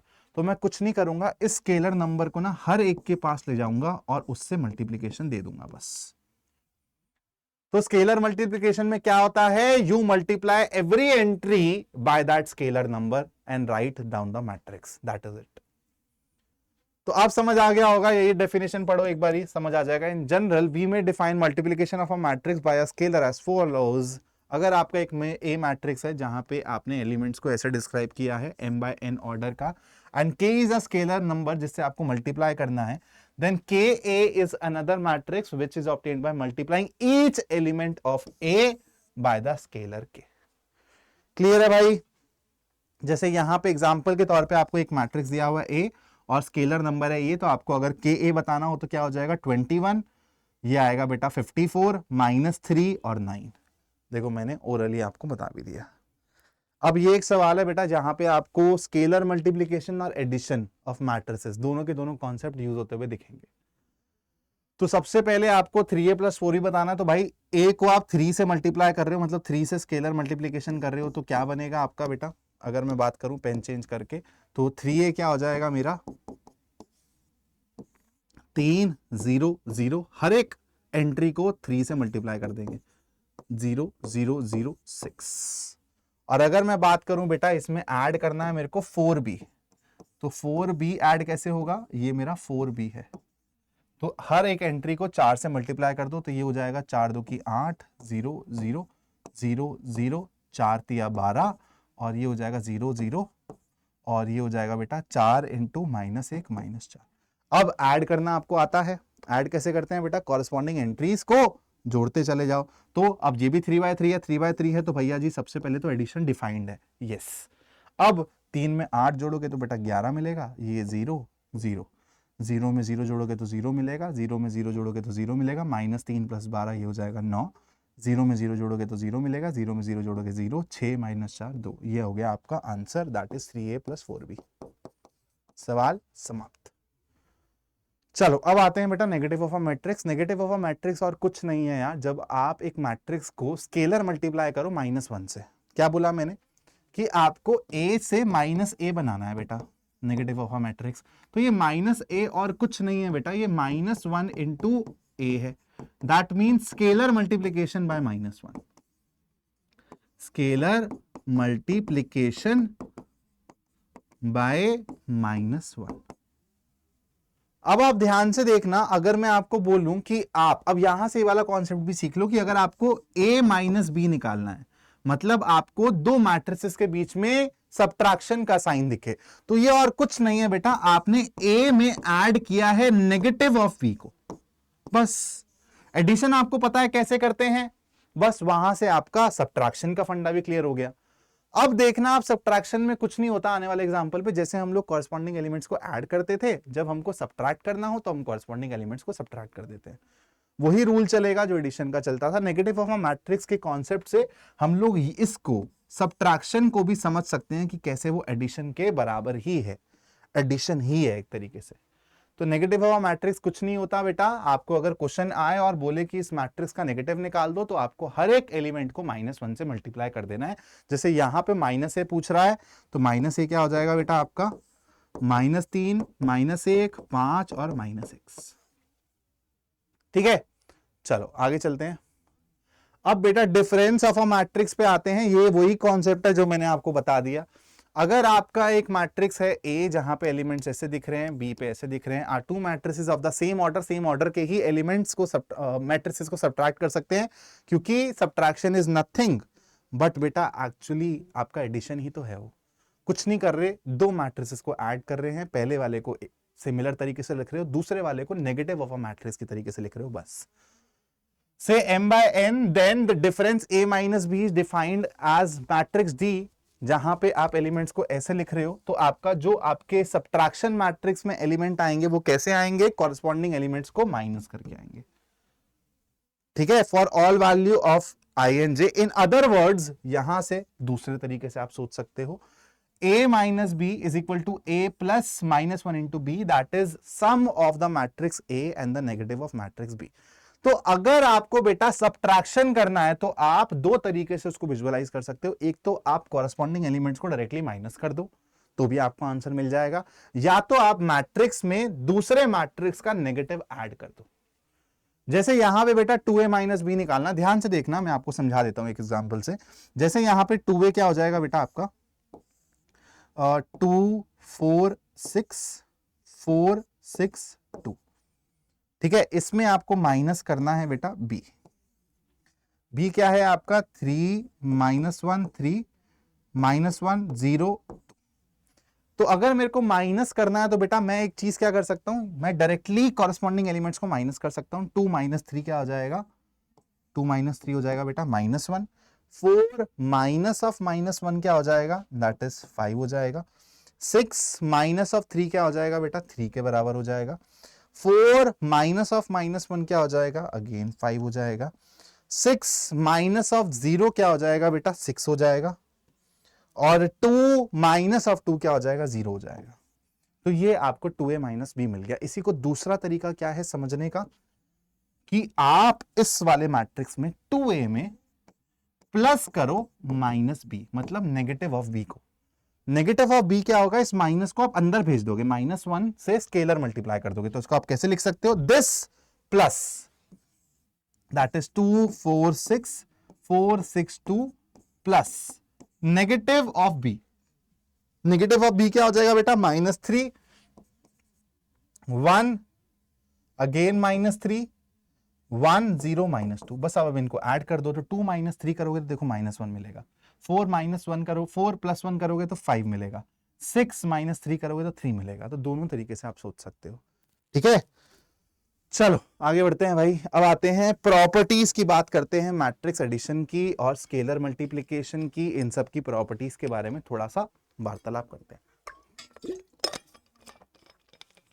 कम्यूटेटिव लॉ, एसोसिएटिव लॉ बचपन से हमारा पीछा नहीं छोड़ रहा, यहां पर भी हमको उसके बारे में समझना पड़ेगा कि भाई जो हमारा मैट्रिक्स एडिशन होता है ना वो कम्यूटेटिव होता है।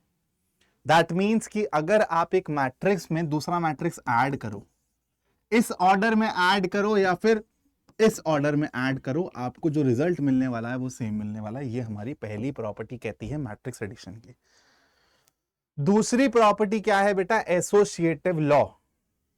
दैट मीन्स कि अगर आप, मतलब यहां पे ऑर्डर वाली बातचीत है कि अगर आप दो मैट्रिक्स को ऐड करते हो और उसमें एक तीसरा मैट्रिक्स ऐड करते हो, तो ये वही रिजल्ट देगा जो आपको ये रिजल्ट देगा कि अगर आप बी और सी को पहले ऐड कर दो और उसमें ए को ऐड कर दो, ठीक है, उसमें ए को ऐड कर दो तो भी आपको यही रिजल्ट मिलेगा।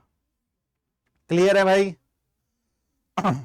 उसके बाद आती हैं बेटा सबसे इंपॉर्टेंट प्रॉपर्टीज 3 और 4। अब ये बेटा प्रॉपर्टीज, ऐसे क्वेश्चंस आते हैं मैट्रिक्स में जहां पे ना आपको ये प्रॉपर्टीज यूज करते हुए दिखानी होती है कि इस प्रॉपर्टी का मैंने यूज किया है। अब आते हैं existence of additive identity. Additive identity क्या होती है बेटा, एडिटिव आइडेंटिटी क्या होती है, एक जनरल आपको डेफिनेशन बता रहा हूं कि कोई सा भी एक ऐसा एलिमेंट हो जिसको, मान लो एलिमेंट को मैं ई बोल रहा हूं, this could be matrix, this could be my real number, this could be my anything. अगर आप इसमें एक चीज ऐड कर रहे हो क्वेश्चन मार्क, तो आपको आउटपुट में ओरिजिनल एलिमेंट ही वापस मिल जाए, ये होती है मेरी एडिटिव आइडेंटिटी की डेफिनेशन।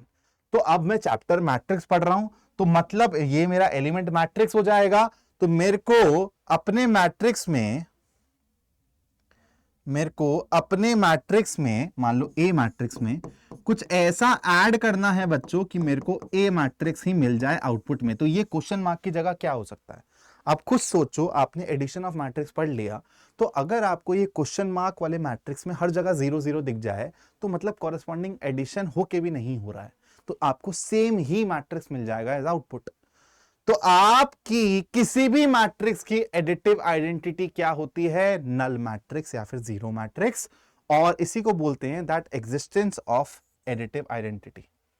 ठीक है, कि एग्जिस्ट करता है किसी भी मैट्रिक्स के लिए एडिटिव आइडेंटिटी एग्जिस्ट करता है, और वो किसके बराबर होता है? नल मैट्रिक्स, जीरो मैट्रिक्स के बराबर होता है। उसके बाद आते हैं the existence of additive inverse. Additive identity समझ लिया बेटा, तो अब ना एडिटिव इनवर्स समझो।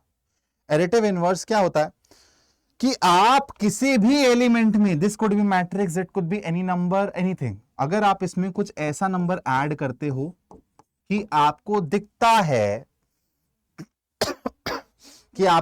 है कि आपका जीरो बाहर आ जाए, मतलब कि आपका खत्म हो गया एक तरीके से। ठीक है, आपकी आइडेंटिटी खत्म हो गई, आपका जो भी एलिमेंट था वो खत्म हो गया। तो अब आप अगर 2 में -2 ऐड करोगे तो 0 मिलता है, 5 में -5 ऐड करोगे तो 0 मिलता है। अब हम मैट्रिक्स चैप्टर पढ़ रहे हैं, तो हमको मैट्रिक्स ए में कुछ ऐसा इंसान ऐड करना है कि मेरे को 0 मतलब मैट्रिक्स की टर्म में नल मैट्रिक्स मिल जाए। तो आप खुद सोचो कि अगर मैं ए में उसका नेगेटिव ऐड कर दूं, यहाँ पे 2 होगा, यहाँ पे -2, यहाँ पे 3, यहाँ पे -3, तो आप खुद सोचो कॉरेस्पॉन्डिंग जब एडिशन होगी ना, तो प्लस माइनस काटते चले जाएंगे और 0 0 0 0 मिल जाएगा हर जगह। तो इसलिए एडिटिव इनवर्स किसी भी मैट्रिक्स का क्या होता है बेटा? उसी का अपना नेगेटिव। यहां पर नेगेटिव ऑफ अ मैट्रिक्स का कॉन्सेप्ट आपको समझ भी आ रहा होगा कि क्यों इंपॉर्टेंट है।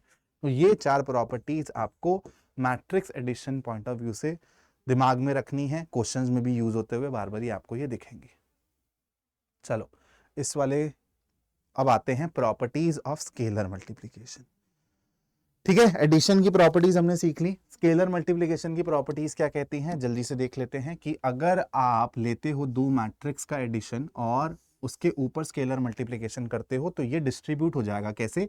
k इंटू ए प्लस के इंटू बी।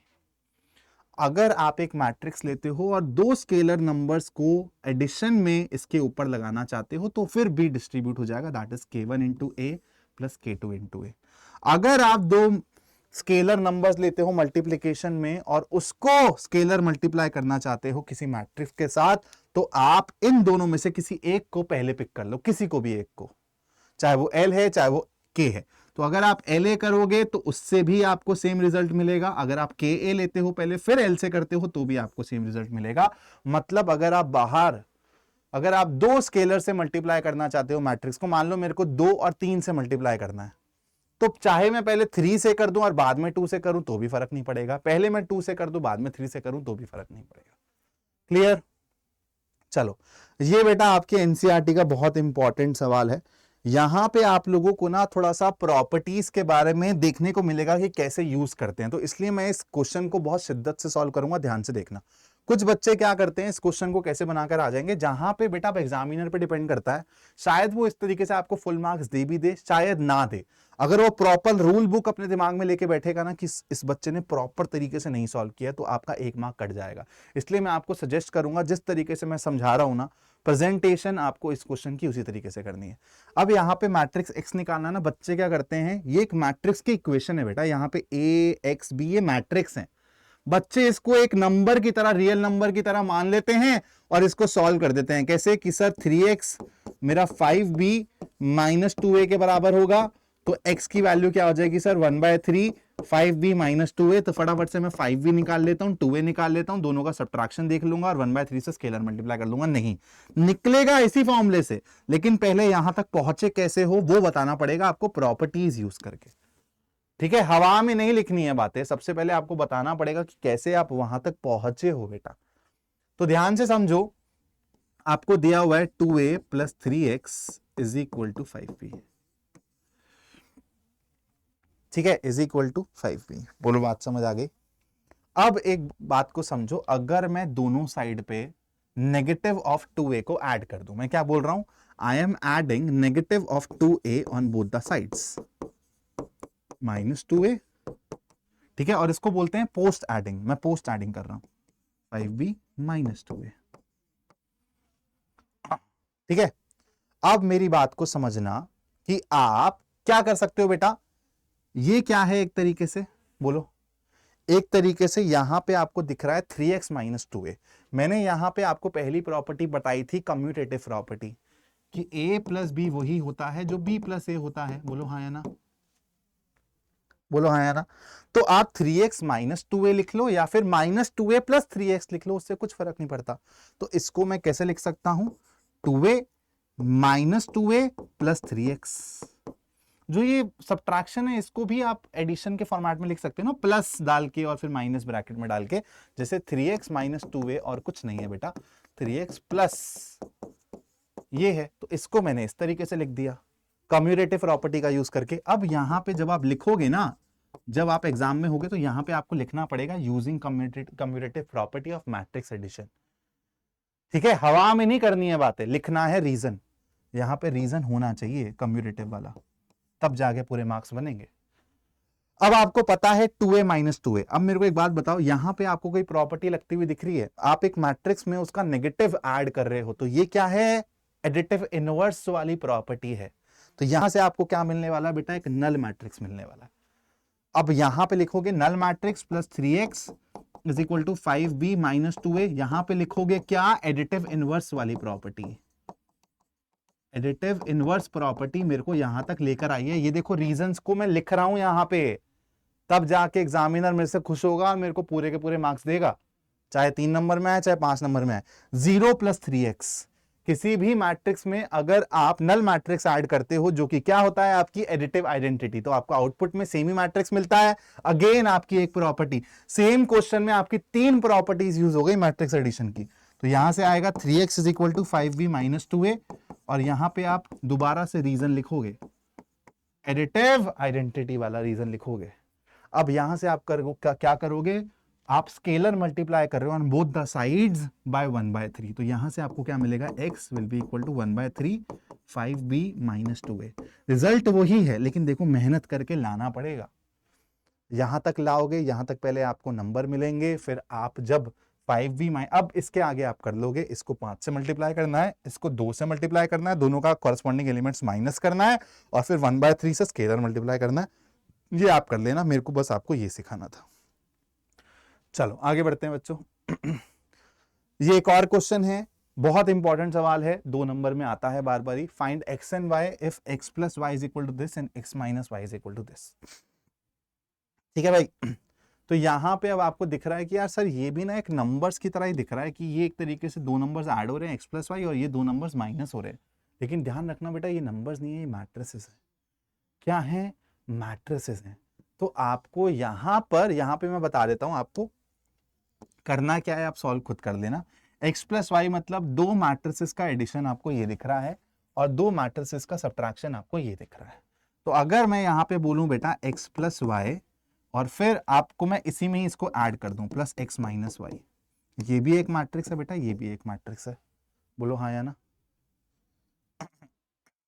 तो आप क्या कर सकते हो, इन दोनों को रिप्लेस कर सकते हो ना, इसको यहां पे ला सकते हो, इसको यहां पे ला सकते हो। अगेन कॉम्यूटेटिव प्रॉपर्टीज है अपनी। तो आपको समझ आएगा x प्लस एक्स, ये 2x, और y minus Y. y minus Y क्या बनाएगा, जब आप एक मैट्रिक्स में उसका नेगेटिव ऐड करते हो तो आपको क्या मिलता है बेटा, नल मैट्रिक्स मिलता है। ये किसके बराबर आएगा, इन दोनों के एडिशन के बराबर। लिख देना कॉरस्पॉन्डिंग एलिमेंट्स को ऐड करके। 2x प्लस 0 क्या देगा, 2x देगा। क्यों देगा, प्रॉपर्टी मेंशन करनी पड़ेगी यहाँ पे, एडिटिव आइडेंटिटी वाली प्रॉपर्टी। किसी भी मैट्रिक्स में अगर आप नल मैट्रिक्स ऐड करते हो तो आपको ओरिजिनल मैट्रिक्स ही वापस मिलता है। क्लियर है भाई। चलो एक और क्वेश्चन आप लोगों की स्क्रीन पे है। यहां पे आपसे पूछ रहा है कि कौन से केस में आपका एडिशन डिफाइंड होगा। आपको 4 मैट्रिसेस दिए हुए हैं और पूछा है कि कौन से केस में आपका एडिशन डिफाइंड होगा। a प्लस बी डिफाइंड होगा क्या, तो देखो a और b में ऑर्डर अलग है, कांट बी पॉसिबल। b और c में ऑर्डर अलग है, कांट बी पॉसिबल। c और d में ऑर्डर अलग है, कांट बी पॉसिबल। b और d में ऑर्डर सेम है बेटा, देखो यहाँ पे 2/3, यहां पर भी 2/3, हेंस आपका आंसर क्या हो जाएगा, ऑप्शन डी। एडिशन कब डिफाइन होता है, जब ऑर्डर सेम हो। ठीक है, चलो ये वाला क्वेश्चन आप खुद से करोगे, होमवर्क है। इतने सारे क्वेश्चंस अगर मैं खुद कराऊंगा तो बेटा फिर लेक्चर बहुत लंबा हो जाएगा, वन शॉट बहुत लंबा हो जाएगा। ठीक है, चलो थोड़ा सा और आगे चलते हैं। अब आते हैं बेटा मल्टीप्लीकेशन ऑफ मैट्रिसेस पे। तो किसी भी 2 मैट्रिसेस को ऐड कैसे करते हैं, किसी मैट्रिक्स को किसी कांस्टेंट से मल्टीप्लाई कैसे करते हैं, 2 मैट्रिसेस को सब्ट्रैक्ट कैसे करते हैं, ये सब चीजें हम सीख चुके हैं। अब हम सीखेंगे कि दो मैट्रिसेस को मल्टीप्लाई कैसे करते हैं, that is A multiplied B type का अब हम लोग चीज सीखने वाले हैं, ठीक है। चलो let's go ahead and learn about multiplication of matrices. बहुत बड़ी चौड़ी डेफिनेशन दिख रही है, बच्चे बहुत ज्यादा कंफ्यूज हो जाते हैं, कैलकुलेशन मिस्टेक्स कर लेते हैं, लेकिन आपको नहीं करनी है कैलकुलेशन मिस्टेक्स, क्योंकि आपके पास सबसे प्यारे भैया हैं आपके रॉकी भैया, जो आपको यूं एक फटाफट से ट्रिक बताएंगे, हैक बताएंगे और आपके दिमाग में मल्टीप्लिकेशन बैठ जाएगा। सबसे पहले आपको एक चीज अपने दिमाग में बिठानी है, क्या? आगे जाओ नीचे उतरो। क्या बोला मैंने? आगे जाओ नीचे उतरो। ये जो है बेटा, ये आपको जो भी आपकी मल्टीप्लिकेशन ऑफ मैट्रिसेस में पहला मैट्रिक्स होगा ना, ये वो डिनोट करेगा। मान लो मैं इसको ए से डिनोट कर रहा हूं, फर्स्ट मैट्रिक्स, और ये कहां से आएगा बेटा? जो ये नीचे वर्टिकल लाइन गई थी, ये आएगा दूसरे मैट्रिक्स से, ठीक है, दूसरे मैट्रिक्स से। जो ये आपने आगे लाइन खींची है, ये पहले मैट्रिक्स को डिनोट कर रहा है, और पहले मैट्रिक्स की रोज उठाओगे आप, क्या करोगे? रोज उठाओगे, और दूसरे मैट्रिक्स की आप कॉलम्स उठाओगे। अब ध्यान से देखना कैसे करेंगे मैट्रिक्स मल्टीप्लिकेशन, इस हैक को यूज करके। यहां पे एग्जांपल दिख रहा है आपको। तो सबसे पहले अपने दिमाग में ए को पहले रखना है, बी को बाद में रखना है। तो मतलब ए के साथ हॉरिजॉन्टल गेम खेलेंगे, बी के साथ वर्टिकल गेम खेलेंगे। ए पे, ये मैं आपको करके बता रहा हूं, आपको दिमाग में करना है। हॉरिजॉन्टल लाइन खींच दो रो के ऊपर, पहली रो के ऊपर, और पहले कॉलम के ऊपर वर्टिकल लाइन खींच दो ऐसे। और क्या करो बेटा? कॉरेस्पॉन्डिंग मल्टीप्लिकेशन करो 6 को 9 से, 6 को 2 से। तो आपका जो बेटा ए क्रॉस बी आएगा। सबसे पहले ये भी देख लो कि आपका मैट्रिक्स मल्टीप्लिकेशन डिफाइंड कब होता है। जब जैसे एडिशन के बारे में देखा था ना बेटा, तो ये भी चीज यहां पे देख लो। इसको इलैबोरेट करूंगा जब डेफिनेशन को ना, तो समझा दूंगा। यहां पे आपका ऑर्डर क्या है? 2/2। यहां पे आपका ऑर्डर क्या है बेटा? 2/3। तो आपका मैट्रिक्स मल्टीप्लिकेशन तभी डिफाइंड होता है जब यहां पे आपको दोनों जगह सेम नंबर दिखे।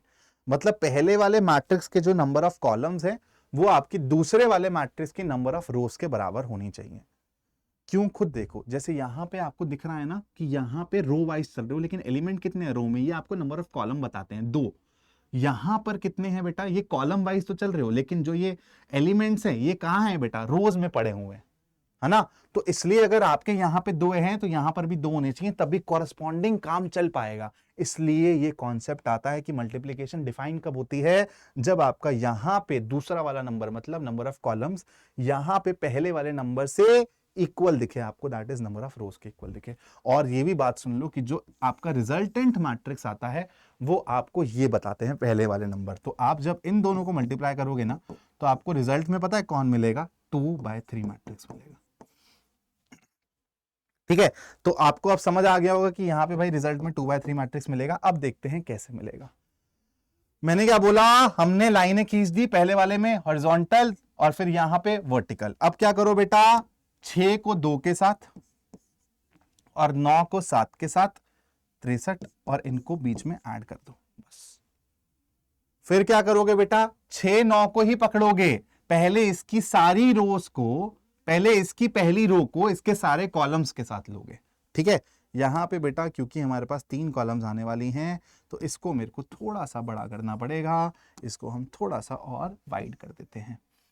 6 9 को आप किसके साथ लोगे बेटा? 6 9 के साथ। देखो हॉरिजॉन्टल वर्टिकल, पहले वाले में मैट्रिक्स में हमेशा हॉरिजॉन्टल, दूसरे वाले में वर्टिकल। ये हैक है हमारा। 6 9 6 9, मतलब 6 इंटू 6 36, प्लस 9 इंटू 9 81। फिर 6 9 को 0 8 के साथ, 6 इंटू 0 0, 9 इंटू 8 72, डायरेक्टली लिख दिया। फिर आओगे बेटा आप सेकेंड रो के पास, 2 3 को 2 7 के साथ, मतलब 4 प्लस 3 7 21। 2 3 को 6 9 के साथ, 12 प्लस 27। 2 3 को 0 8 के साथ, 0 प्लस 3 इंटू 8 24। ये लो आपका बन गया यहां पे 2/3 मैट्रिक्स। बस ये करना है बेटा मैट्रिक्स मल्टीप्लिकेशन में। तो हैक क्या है? ये हैक है जहां पे ये आपको क्या बता रहे हैं? पहले मैट्रिक्स के रो वाइज एलिमेंट्स ले रहे हो, और यहां पे दूसरे मैट्रिक्स के कॉलम वाइज एलिमेंट्स ले रहे हो। इसलिए मैट्रिक्स मल्टीप्लिकेशन बेटा डिफाइंड भी कब होता है? अगर मैं बात करूं, ये कहां आ गया भैया? ये वहां कॉलम वाइज। अगर मैं बात करूं कि मैट्रिक्स मल्टीप्लिकेशन डिफाइन भी कब होता है, तो आपको समझ आ गया होगा कि आप क्यों बोल रहे हो कि सर पहले वाले मैट्रिक्स के नंबर ऑफ कॉलम्स दूसरे वाले मैट्रिक्स के नंबर ऑफ रोज के बराबर होनी चाहिए, क्योंकि एक्चुअली जब आप यहाँ पे हॉरिजॉन्टल लाइन खींच रहे हो ना और कॉरेस्पॉन्डिंग मल्टीप्लिकेशन कर रहे हो, तो यहाँ पे ये 2 लोग काम आ रहे हैं, यहाँ पर भी ये 2 लोग काम आ रहे हैं। ये 2 का मतलब क्या है? 2 कॉलम। ये 2 का मतलब क्या है? 2 रोज। कहानी क्लियर हो गई बेटा? ठीक है, चलो अब आ जाओ डेफिनेशन पे और एक बारी डेफिनेशन को पढ़ लो, आपको समझ आ जाएगा। For multiplication of two matrices A and B, the number of columns in A should be equal to the number of rows in B. ये हमारी कंडीशन है, अगर ये फुलफिल होगी तभी मैट्रिक्स मल्टीप्लिकेशन हो पाएगा, वरना नहीं हो पाएगा। Furthermore, for getting the elements of the product matrix, we take rows of A and columns of B, multiply them element wise जो हमने किया, and take the sum. और वहां से हमको क्या मिल जाएगा बेटा? हमारे मैट्रिक्स जो मल्टीप्लाई करके हमको मैट्रिक्स मिलने वाला है वो मिल जाएगा। अब देखो यहाँ पे एक बहुत इंपॉर्टेंट बात लिखी हुई है, कहाँ गई वाली बात? हाँ, कि अगर आपका एक मैट्रिक्स है ये, जहाँ पे जिसका ऑर्डर है ये, और एक दूसरा मैट्रिक्स है जिसका ऑर्डर है ये, तो देखो यहाँ पे जो आपका सेकंड नंबर पे, यहाँ पे आपका फर्स्ट नंबर पे सेम है, तो जब आपकी मैट्रिक्स मल्टीप्लीकेशन हो पाएगी और रिजल्टेंट मैट्रिक्स का ऑर्डर क्या होगा? m by p। देखो यहाँ पे लिखा होगा mc of m by p। तो ये भी एक क्वेश्चन पूछ सकता है कि आपको मल्टीप्लिकेशन ना करवाए, लेकिन आपको 2 मैट्रिक्स दे दे, उनका ऑर्डर दे दे और ये पूछ ले कि मैट्रिक्स की मल्टीप्लिकेशन डिफाइंड है या नहीं है। और दूसरा सवाल ये कि अगर डिफाइंड है तो ऑर्डर क्या होगा, मेरे जो भी मेरा रिजल्टेंट मैट्रिक्स आएगा उसका ऑर्डर क्या होगा।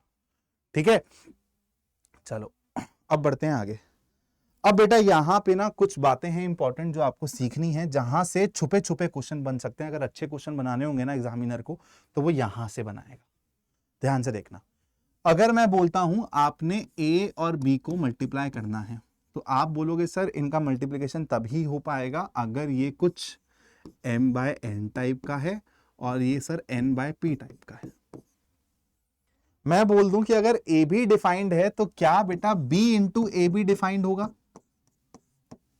क्या b into A be defined होगा? तो आप बोलोगे अच्छा सर ये n बाय p टाइप का हो जाएगा इसके अकॉर्डिंग, और ये m इंटू n टाइप का हो जाएगा। तो सर देखो यहाँ पे सेम नंबर नहीं दिख रहे, मतलब बी ए डिफाइंड नहीं है। तो क्या हमेशा बेटा अगर ए बी डिफाइंड होगा तो बी ए डिफाइंड नहीं होगा? क्या ऐसा हो सकता है क्या? तो फिर मैं आपको बोलूंगा, मान लो आपका ए और बी इस टाइप का है कि ये 2/3 है और ये 3/2 है, मतलब m बाय n और n बाय m टाइप का है, n बाय p टाइप का नहीं। मतलब आपका यहाँ पे जो ऑर्डर है यहाँ पे रिवर्स करके दिख रहा है। तो अब अगर बी ए लिखना चाहूं तो क्या लिखूंगा बेटा? 3/2 और 2/3। अब देखो यहाँ पे आपको सेम नंबर मिल रहा है, मतलब अब ये डिफाइंड है। एक और एग्जांपल देता हूं, स्क्वायर मैट्रिक्स ले लो कि अगर ये 2/2 है, ये भी 2/2 है, तो बेटा यहां पर भी 2/2 और 2/2, तो अभी भी देखो ये क्या है? डिफाइंड है। तो अगर ए बी डिफाइंड है तो जरूरी नहीं है कि बी ए भी डिफाइंड हो। ठीक है, दोनों केसेस मैंने आपको दिखा दिए। ऐसे केसेस भी जहां पे ए बी डिफाइंड था लेकिन बी ए डिफाइंड नहीं था, ऐसे केस भी दिखा दिए जहां पे ए बी डिफाइंड था और बी ए भी डिफाइंड था। तो वो कौन से केसेस होंगे? एक तो स्क्वायर मैट्रिसेस वाले केस होंगे, और ऐसा केस होगा जहां पे रेक्टेंगुलर मैट्रिक्स में पहले वाले का जो ऑर्डर होगा दूसरे मैट्रिक्स का ऑर्डर उसका रिवर्स होगा, जैसे 2/3 3/2 वाला केस है। ठीक है, यही चीज यहां पे उसने लिखी हुई है। Even if A B and B A are both defined, एक तो सबसे पहले तो ये चीज आपको समझ आ गई होगी, ये इसको मैं अब ना थोड़ा सा रब कर देता हूं।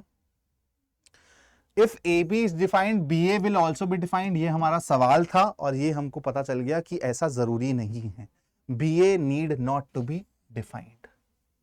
क्लियर है? बोलो क्लियर है। अब दूसरा सवाल आता है कि अगर ए बी और बी ए दोनों डिफाइंड है, A B B A both defined, मैं आपको बोल रहा हूं कि दोनों डिफाइंड है किसी स्पेसिफिक केस के लिए, तो क्या वो इक्वल होंगे? तो आप बोलोगे सर अभी हमने एक केस देखा जहां पे आपने ए को लिया था 2/3 और बी को लिया था 3/2।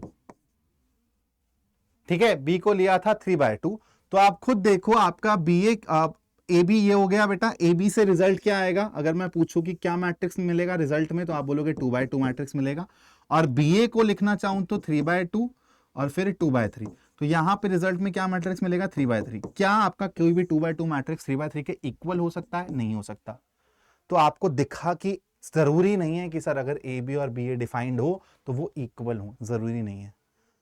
सिमिलरली आपको यह भी देख सकता है कि आप अगर दोनों जगह स्क्वायर मैट्रिक्स लो तो ऑर्डर सेम हो जाए, क्या पता, लेकिन आपका एंट्रीज अंदर सेम ना हो तो भी वो इक्वल नहीं है। तो यही बात यहां पे लिखी हुई है, even if A B and B A are both defined then it is not necessary that A B is equal to B A. ठीक है, कहानी क्लियर। यहां पे मैंने बहुत सारी इंपॉर्टेंट बातें बताई हैं, ध्यान से इसको ऑब्जर्व करके रख लेना अपने पास। ठीक है, अब एक इंपॉर्टेंट बात ध्यान से समझना, यहां पे आपको एक मैट्रिक्स दिया हुआ है ए और यहां पे मैट्रिक्स दिया हुआ है बी। इसका ऑर्डर बताओ फटाफट से, 2/2। इसका ऑर्डर बताओ 2/2। ए बी और बी ए दोनों डिफाइंड होंगे, स्क्वायर मैट्रिसेस के लिए होते हैं ऑफ सेम ऑर्डर, मैंने आपको बताया था। तो यहां पे ए बी और बी ए दोनों डिफाइंड है और देखो इक्वल भी है। क्या है? इक्वल भी है। तो अब आपको समझ आ रही होगी जो यहां पे एक बहुत इंपॉर्टेंट लाइन लिखी हुई है। सबसे पहले आप ऑब्जर्व करो, क्या ये दोनों के दोनों डायगोनल मैट्रिसेस हैं? क्या ये दोनों के दोनों डायगोनल मैट्रिसेस हैं? यस हैं। तो multiplication of diagonal matrices of same order will be commutative, that means वहां पर ए बी और बी ए इक्वल होगा। तो अगर आपसे मैं एक ऐसा ऑब्जेक्टिव क्वेश्चन बना लूं कि भाई मेरा ए बी भी डिफाइंड है, बी ए भी डिफाइंड है और क्या है, दोनों के दोनों स्क्वायर मैट्रिसेस हैं, तो वो कौन सा केस होगा? जब ए बी और बी ए इक्वल होगा। तो आपको बोलना पड़ेगा कि भाई ये तभी पॉसिबल है जब मेरे ये स्क्वायर मैट्रिसेस डायगोनल मैट्रिक्स होंगे। ठीक है, हमने पिछले वाली स्लाइड पे देखा कि भाई अगर ए बी और बी ए डिफाइंड है तो जरूरी नहीं है कि ए बी और बी ए इक्वल हो, उसके मैंने केसेस भी दे दिए। लेकिन इक्वल कब होगा? जब आपके ये दोनों स्क्वायर मैट्रिसेस डायगोनल मैट्रिसेस हों। एक और इंपॉर्टेंट बात को समझो, यहां पे आपको ए और बी दिया हुआ है और मेरे को ए बी निकालने के लिए बोला है। चलो हम लोग मिलके ना ए बी निकालते हैं, थोड़ी सी मैट्रिक्स मल्टीप्लिकेशन की प्रैक्टिस भी हो जाएगी। सबसे पहले देखते हैं मल्टीप्लिकेशन डिफाइंड है या नहीं। बेटा 2/2, 2/2 बिल्कुल डिफाइंड है सर। रिजल्ट में भी क्या मिलेगा? 2/2। ठीक है, 2/2। अब जल्दी से मल्टीप्लिकेशन करते हैं। मल्टीप्लिकेशन करने के लिए मैंने आपको हैक क्या बताया था बेटा? हैक बताया था, इसको ऐसे पकड़ो, इसको ऐसे पकड़ो। ठीक है, 0 को 3 के साथ, फिर क्या करो? कॉरस्पॉन्डिंग एलिमेंट वाइज मल्टीप्लिकेशन करके ऐड कर दो। 0 इंटू 3 क्या होता है बेटा? 0। और -1 इंटू 0 क्या होता है? 0। तो यहां पे क्या आने वाला है? 0। अब इसको बेटा दूसरी रो के साथ पकड़ो, तो 0 इंटू 5 क्या होता है? 0। -1 इंटू 0 क्या होता है? 0। अब पहली रो को आपने यहां पे दोनों के साथ निपटा दिया। अब आ जाओ नीचे, 0 को 3 के साथ करोगे, 2 को 0 के साथ करोगे, दोबारा दोनों जगह 0 आएगा। 0 को 5 के साथ, 2 को 0 के साथ ऐड करोगे, दोबारा 0 आएगा। तो क्या एक नल मैट्रिक्स आ रहा है?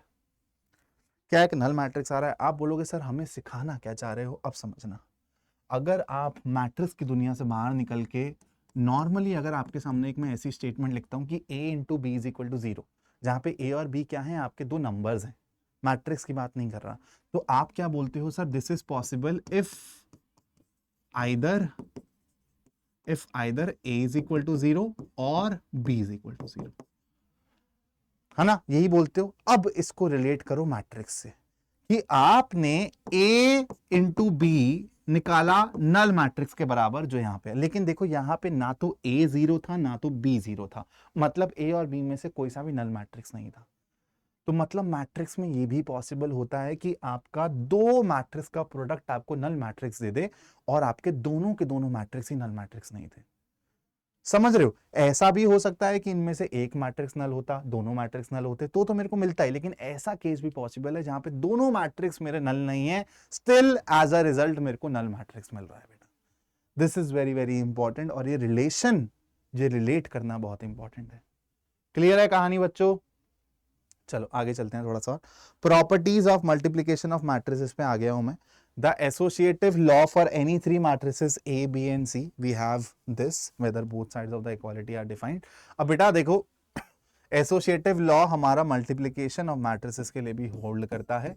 मतलब जैसे आपने यहाँ पे A और B को एसोसिएट करा, फिर C के साथ जोड़ा, यहाँ पे आपने पहले B और C को एसोसिएट करा, फिर A को पिक्चर में लिया, लेकिन ऑर्डर मैटर करता है। यहाँ पे ABC है तो यहाँ पर भी ABC दिखना चाहिए। ठीक है, ऐसा नहीं कि BAC लिख दो। फिर डिस्ट्रीब्यूटिव लॉ भी होल्ड करता है मैट्रिक्स मल्टीप्लिकेशन के लिए। जैसे A को आप B प्लस C पे डिस्ट्रीब्यूट करना चाहोगे तो AB प्लस AC ऐसे डिस्ट्रीब्यूट हो जाएगा। सिमिलरली एक मैट्रिक्स पे अगर आप एडिशन ऑफ मैट्रिक्स को सब्स्टिट्यूट डिस्ट्रीब्यूट करना चाहते हो तो भी हो जाएगा। ठीक है, लेकिन होल्ड करनी चाहिए, मतलब ऐसे मैट्रिसेस लो कि दोनों साइड आपको डिफाइन होती हुई दिखाई दे। अब आते हैं बेटा मल्टीप्लिकेटिव आइडेंटिटी पे। हमने एडिटिव आइडेंटिटी पढ़ी, एडिटिव इनवर्स पढ़ा, मल्टीप्लिकेटिव आइडेंटिटी क्या होती है बेटा, ध्यान से देखना। अगर आप कोई से भी मैट्रिक्स को किसी नंबर से मल्टीप्लाई करना चाहते हो, किसी मैट्रिक्स से आई एम सॉरी मल्टीपल करना चाहते हो, मल्टीप्लाई करना चाहते हो कि आपको सेम ही मैट्रिक्स आउटपुट में मिल जाए। एडिटिव आइडेंटिटी में क्या था, एक मैट्रिक्स में कुछ ऐसा ऐड करना कि सेम मैट्रिक्स बाहर मिल जाए। यहां पे एक मैट्रिक्स में कुछ ऐसा मल्टीप्लाई कर रहे हैं कि आपको सेम मैट्रिक्स बाहर मिल जाए। तो ये जो मैट्रिक्स होगा ना, ये जो क्वेश्चन मार्क की जगह आएगा, वो कौन सा मैट्रिक्स होगा बेटा, आइडेंटिटी मैट्रिक्स, यूनिट मैट्रिक्स। ठीक है, तो आपका multiplicative identity for any matrix is the unit matrix of same order. For every square matrix A, there exists an identity matrix of same order such that this is equal. IA is equal to AI is equal to A. Clear है भाई कहानी, बोलो। चलो आगे बढ़े। ये question आप लोगों को करना है बेटा, बहुत इंपॉर्टेंट सवाल है, क्योंकि मैं सबसे पहले तो चाह रहा हूं कि यार थ्योरी कवर कर ले। ठीक है, इस क्वेश्चन में कुछ नहीं करना, थोड़ा सा 11th का ना ट्रिगो का फॉर्मूला यूज होगा, ट्रिग्नोमेट्रिक फंक्शन जो आपने किया है। मैं थोड़ा सा आइडिया दे देता हूं क्या करना है बेटा आपको। सबसे पहले आप क्या करोगे, f of x plus y निकाल लो। F of x plus y क्या होगा बेटा, हर जगह एक्स की जगह एक्स प्लस वाई आ जाएगा। तो आपको ना दो फॉर्मूलेज यूज करने पड़ेंगे, cos of x plus y और sine of x plus y. आपको याद है cos of x plus y क्या होता था, चलो मैं आपको लिख कर भी दे देता हूँ। Cos of x plus y क्या होता था बेटा, cos x cos y minus sine x sine y. ठीक है, और sine of x plus y क्या होता था, sine x cos y plus cos x sine y. ये फॉर्मूलेज यूज करना, और फिर आप दिखाओगे जो f of x plus y है वो और कुछ नहीं है, f of x into f of y से ही मेरे को मिल रहा है, hence this is proved. Clear है, फॉर्मूलेज लिख दिए जो यहां पे यूज होने हैं। चलो अब आते हैं बेटा ट्रांसपोज, सबसे ज्यादा इंपॉर्टेंट टॉपिक है पूरे के पूरे चैप्टर का, यहीं से ही क्वेश्चन पूछने के सबसे ज्यादा आसार होते हैं। ट्रांसपोज ऑफ अ मैट्रिक्स क्या होता है, सिमेट्रिक और स्क्यू सिमेट्रिक मैट्रिसेस क्या होते हैं। अगर आपके पास एक मैट्रिक्स ए है बच्चों, जहां पे आपको दिख रहा है कि ऐसे एलिमेंट्स हैं, ऐसी एंट्रीज हैं of order m by n, then the matrix obtained by interchanging the rows and columns of matrix A is known as transpose of matrix। कुछ नहीं करना बेटा, एक एग्जांपल से आपको पूरी चीजें समझा दूंगा। अगर ये मैट्रिक्स ए है और मैं बोलता हूं यहां पे आप क्या करो बेटा, रोज और कॉलम्स को इंटरचेंज कर दो। ठीक है, रोज और कॉलम्स को इंटरचेंज कर दो, जो पहली रो दिख रही है उसको पहला कॉलम बना दो, 4 3 1 4 3 1। जो दूसरी रो दिख रही है उसको दूसरा कॉलम बना दो, 1 -2 3 1 -2 3। जो तीसरी रो दिख रही है उसको तीसरा कॉलम बना दो बेटा, 4 5 -1 4 5 -1। तो अब बेटा आपने कुछ नहीं किया, आपने एक मैट्रिक्स को एक दूसरे मैट्रिक्स में कन्वर्ट कर दिया, जहां पे आपने रोज को कॉलम्स बना दिया, कॉलम्स को रोज बना दिया, मतलब इंटरचेंज कर दिया। तो बेटा यही कुछ नहीं होता, ये जो आपको नया मैट्रिक्स मिला ना, इसको ए ट्रांसपोज या तो ऐसे लिखा जाता है, ए के ऊपर छोटा सा टी या फिर ए के ऊपर छोटा सा डैश मार दिया जाता है ऐसे। ठीक है, इसको बोलते हैं ट्रांसपोज करना किसी भी मैट्रिक्स को। अब यहां से ना कुछ बातें हम लोग ऑब्जर्व करेंगे। ठीक है, ऑब्जर्व करना हमारा फेवरेट काम है, हम लोग ऑब्जर्व करेंगे। ध्यान से बताओ, यहाँ पे जो आपके डायगोनल एलिमेंट्स थे, डायगोनल एलिमेंट्स बोलूं तो प्रिंसिपल डायगोनल ही आपको सुनाई देना चाहिए। यहाँ पर आपके जो डायगोनल एलिमेंट्स थे, क्या उनमें कोई फर्क आया है, बताओ। यहाँ पर भी 4 2 -2 -1 था, यहाँ पर भी 4 -2 -1 था। मतलब ट्रांसपोज ऑफ अ मैट्रिक्स में हमारे डायगोनल एलिमेंट्स अपनी जगह नहीं छोड़ते हैं। क्यों नहीं छोड़ते हैं, आप खुद देख सकते हो यार, कि यहाँ पे जब आप रो को कॉलम बना रहे थे तो 4 का नंबर तो सेम ही रहा, A11। यहां पे जब आप सेकंड रो को उठा के सेकंड कॉलम बना रहे थे तो -2 तो अपनी जगह ही रहा। तो मतलब जो मेरे इस टाइप के एलिमेंट्स होते हैं, सबसे पहले तो आप ये चीज समझो कि अगर यहां पे AIJ थे एलिमेंट, क्या थे बेटा, AIJ थे, तो यहां पे जाके वो क्या हो गए होंगे, खुद सोचो आप, AJI हो गए होंगे। क्यों, क्योंकि आप कॉलम और रोज को ही तो इंटरचेंज कर रहे हो, और ये आई जे क्या है, ये आपको बताता है कौन सी रो में था, जे बताता है कौन सी कॉलम में था। तो यहाँ पे आप खुद देखो, ये पहली रो पहली कॉलम में था, तो भाई ये अभी भी पहली रो पहली कॉलम में रहेगा। ये दूसरी रो दूसरी कॉलम में था, अभी भी ये वहीं रहेगा। ये तीसरी रो दूसरी कॉलम, ये अभी वहीं रहेगा। देखो ये जो था ये कहाँ था बेटा, ये पहली रो दूसरी कॉलम में था, यहां पे ये दूसरी, यहां पे ये पहली रो दूसरी कॉलम, और यहां पे ये कहां है बेटा, A21 पे है, दूसरी रो पहली कॉलम पे है। ये कहां था बेटा, ये दूसरी रो पहली कॉलम में था, यहां पे ये पहली रो दूसरे कॉलम में हो गया। तो आप देखो आपके रोज और कॉलम्स इंटरचेंज हो रहे हैं, यही हमारी ट्रांसपोज की डेफिनेशन है। तो आपको जब भी ट्रांसपोज को विजुअलाइज करना हो आप कैसे करोगे भाई, कि डायगोनल एलिमेंट्स तो सबसे पहले सेम होंगे ही होंगे, और जो नॉन डायगोनल एलिमेंट्स है मतलब ए आई जे है ना, जहां पे i is not equal to जे, याद आ रहा है, ये किस में कन्वर्ट हो जाएगा, ए जे आई में कन्वर्ट हो जाएगा, मतलब पोजीशन चेंज हो जाएगी। ठीक है, कि ए आई जे वाला कहां जाके बैठ जाएगा, ए जे आई की जगह जाके बैठ जाएगा। ठीक है, क्लियर है बच्चों। और एक चीज और समझो कि यहां पे अगर आपका 3/3 ऑर्डर है तो यहां पर भी 3/3 ऑर्डर है, लेकिन अगर ये 3/3 नहीं होता, ये 3/2 होता, तो वहां पे ऑर्डर क्या हो जाता, जाके बेटा 2/3 हो जाता, क्योंकि आपकी रोज और कॉलम इंटरचेंज हो रही हैं। तो भाई जब आप ट्रांसपोज करोगे तो आपका ऑर्डर भी तो रिवर्स हो जाएगा, है ना। यही बात बस हमको समझनी थी। अब आप इसको यहां से लेके यहां तक पढ़ो। Transpose of the matrix A is denoted by A transpose और A transpose. In other words, अगर आपका एक मैट्रिक्स है जहां पे एलिमेंट्स ए आई जे की तरह डिफाइंड है and the order is m by n, then A transpose is given by AJI where order is n by m। ठीक है, n by m। तो आप खुद देखो यहां पे जो आपका A12 होगा वो यहां पे क्या है बेटा, A21 है। A12 क्या था, यहां पे ये था, ये यहां पे क्या बन चुका है, A21। क्या बन चुका है बेटा, A21। बोलो समझ आ गई कहानी, बोल दो भाई छेती छेती। तो आपको समझ आ गया, जो ए आई जे एलिमेंट्स थे जहां पे i इज इक्वल टू जे था, मतलब डायगोनल एलिमेंट्स वो अपनी पोजीशन चेंज नहीं करने वाले हैं, वो सेम रहेंगे, लेकिन जो ए आई जे पे थे वो ए जे आई पे जाके बैठ जाएंगे। क्लियर। चलो अब आते हैं बेटा properties of transpose of a matrix पे। खुद से सोचना, अगर आप एक मैट्रिक्स का ट्रांसपोज करते हो तो आपने क्या किया, एक बारी रोज और कॉलम्स को इंटरचेंज कर दिया। अगर मैं बोलूं कि दोबारा से इस मैट्रिक्स का ट्रांसपोज कर दो, तो आप क्या दोबारा से रोज और कॉलम्स को इंटरचेंज करके क्या ओरिजिनल पोजीशन पे ही नहीं आ जाओगे, बिल्कुल आ जाओगे। इसलिए आपका जो ए ट्रांसपोज का ट्रांसपोज होता है बेटा वो ए के बराबर होता है। ठीक है। सेकंड प्रॉपर्टी क्या कहती है, अगर आप एक स्केलर मल्टीप्लाई करके, स्केलर मल्टीप्लिकेशन करके फिर ट्रांसपोज करते हो, वो उसी के बराबर होगा कि पहले आप ट्रांसपोज कर दो और फिर स्केलर से मल्टीप्लिकेशन कर दो। अगर आप एडिशन के ऊपर ट्रांसपोज लगाते हो तो वो ट्रांसपोज डिस्ट्रीब्यूट हो जाता है। और सबसे इंपॉर्टेंट, अगर आप दो मैट्रिक्स का प्रोडक्ट करके ट्रांसपोज करते हो तो this will be equal to, order change करके निकालना, ध्यान रखना है इसको, बहुत इंपॉर्टेंट प्रॉपर्टी है, बहुत इंपॉर्टेंट प्रॉपर्टी है बेटा, इससे बहुत सवाल पूछे जाते हैं। ये आपको इनवर्स में भी सेम टाइप की प्रॉपर्टी देखने को मिलेगी जब हम इन्वर्टेबल मैट्रिसेस पढ़ेंगे। क्लियर है। चलो इस वाले सवाल को बनाने की हम लोग कोशिश करते हैं, मतलब वेरीफाई करना है A B transpose equal to B A transpose. वैसे सिंपल है, आपको मल्टीप्लीकेशन ऑफ मैट्रिसेस आ गया है। अब आप कुछ नहीं करोगे, मैं बता देता हूं आपको, आइडिया देता हूं।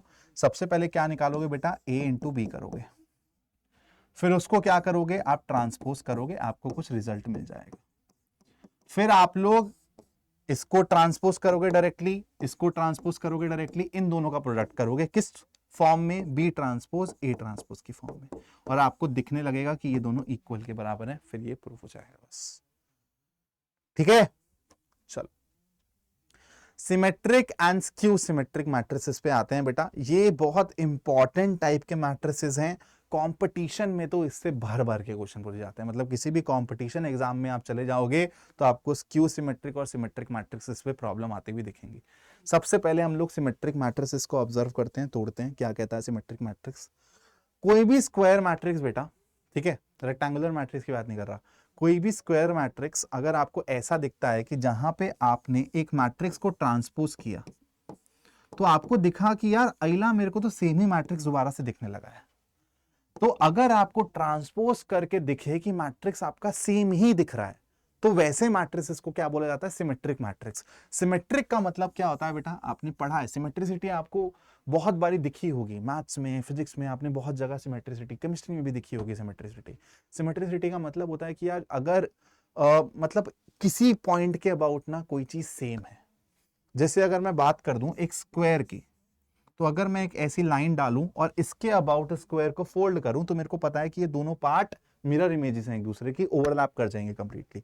ये अगर ऐसे एक लाइन डाल दो तो ये भी एक लाइन ऑफ सिमेट्री है ना। तो अब आप समझो मैं क्या समझाना चाह रहा हूं आपको, कि अगर एक कोई सा भी स्क्वायर मैट्रिक्स है, स्क्वायर मैट्रिक्स की बात हो रही है, अगर उसको सिमेट्रिक होना है, सिमेट्रिक होने की कंडीशन क्या है, A is equal to A transpose. आपको पता है जब भी आप ट्रांसपोज करते हो आपके डायगोनल एलिमेंट्स तो चेंज होते ही नहीं है। तो डायगोनल एलिमेंट्स मेरी सरदर्दी नहीं है, मेरी सरदर्दी कौन है, नॉन डायगोनल एलिमेंट्स, क्योंकि यही तो पोजीशन शिफ्ट करते हैं, यही तो पोजीशन शिफ्ट करते हैं। तो अगर ये पोजीशन शिफ्ट करने वाले लोग मेरे को सेम दिखने लगे, देखो, तो पोजीशन शिफ्ट करने के बाद मेरे को सेम ही नंबर दिखेगा, मतलब जो ओरिजिनल मैट्रिक्स था वही दिखेगा। तो सिमेट्रिक मैट्रिक्स की डेफिनेशन के बाद आते हैं सिमेट्रिक मैट्रिक्स की पहचान कैसे करें। आपके डायगोनल एलिमेंट्स को छोड़ के जो नॉन डायगोनल एलिमेंट्स है ना, जो कि इंटरचेंज होने वाले हैं, मतलब AIJ और AJI टाइप के, वहां पे आपको सेम नंबर दिखने चाहिए। जैसे यहाँ पे 1 है तो यहाँ पर भी 1, यहाँ पर 5, यहाँ पर भी 5। तो ऐसे आप स्पॉट करोगे किसी भी सिमेट्रिक मैट्रिक्स को, ठीक है, ऐसे आप स्पॉट करोगे किसी भी सिमेट्रिक मैट्रिक्स को। समझ आ गया डेफिनेशन क्या थी सिमेट्रिक मैट्रिक्स की। अगर आप किसी भी मैट्रिक्स को ट्रांसपोज करते हो और आपको दिखता है कि सेम मैट्रिक्स आ गया तो वो सिमेट्रिक मैट्रिक्स है। इसकी पहचान क्या है, इसको पहचानते कैसे हैं, अगर मैं बोल दूं ये सिमेट्रिक मैट्रिक्स है या नहीं, तो आपको ट्रांसपोज करने की जरूरत नहीं है।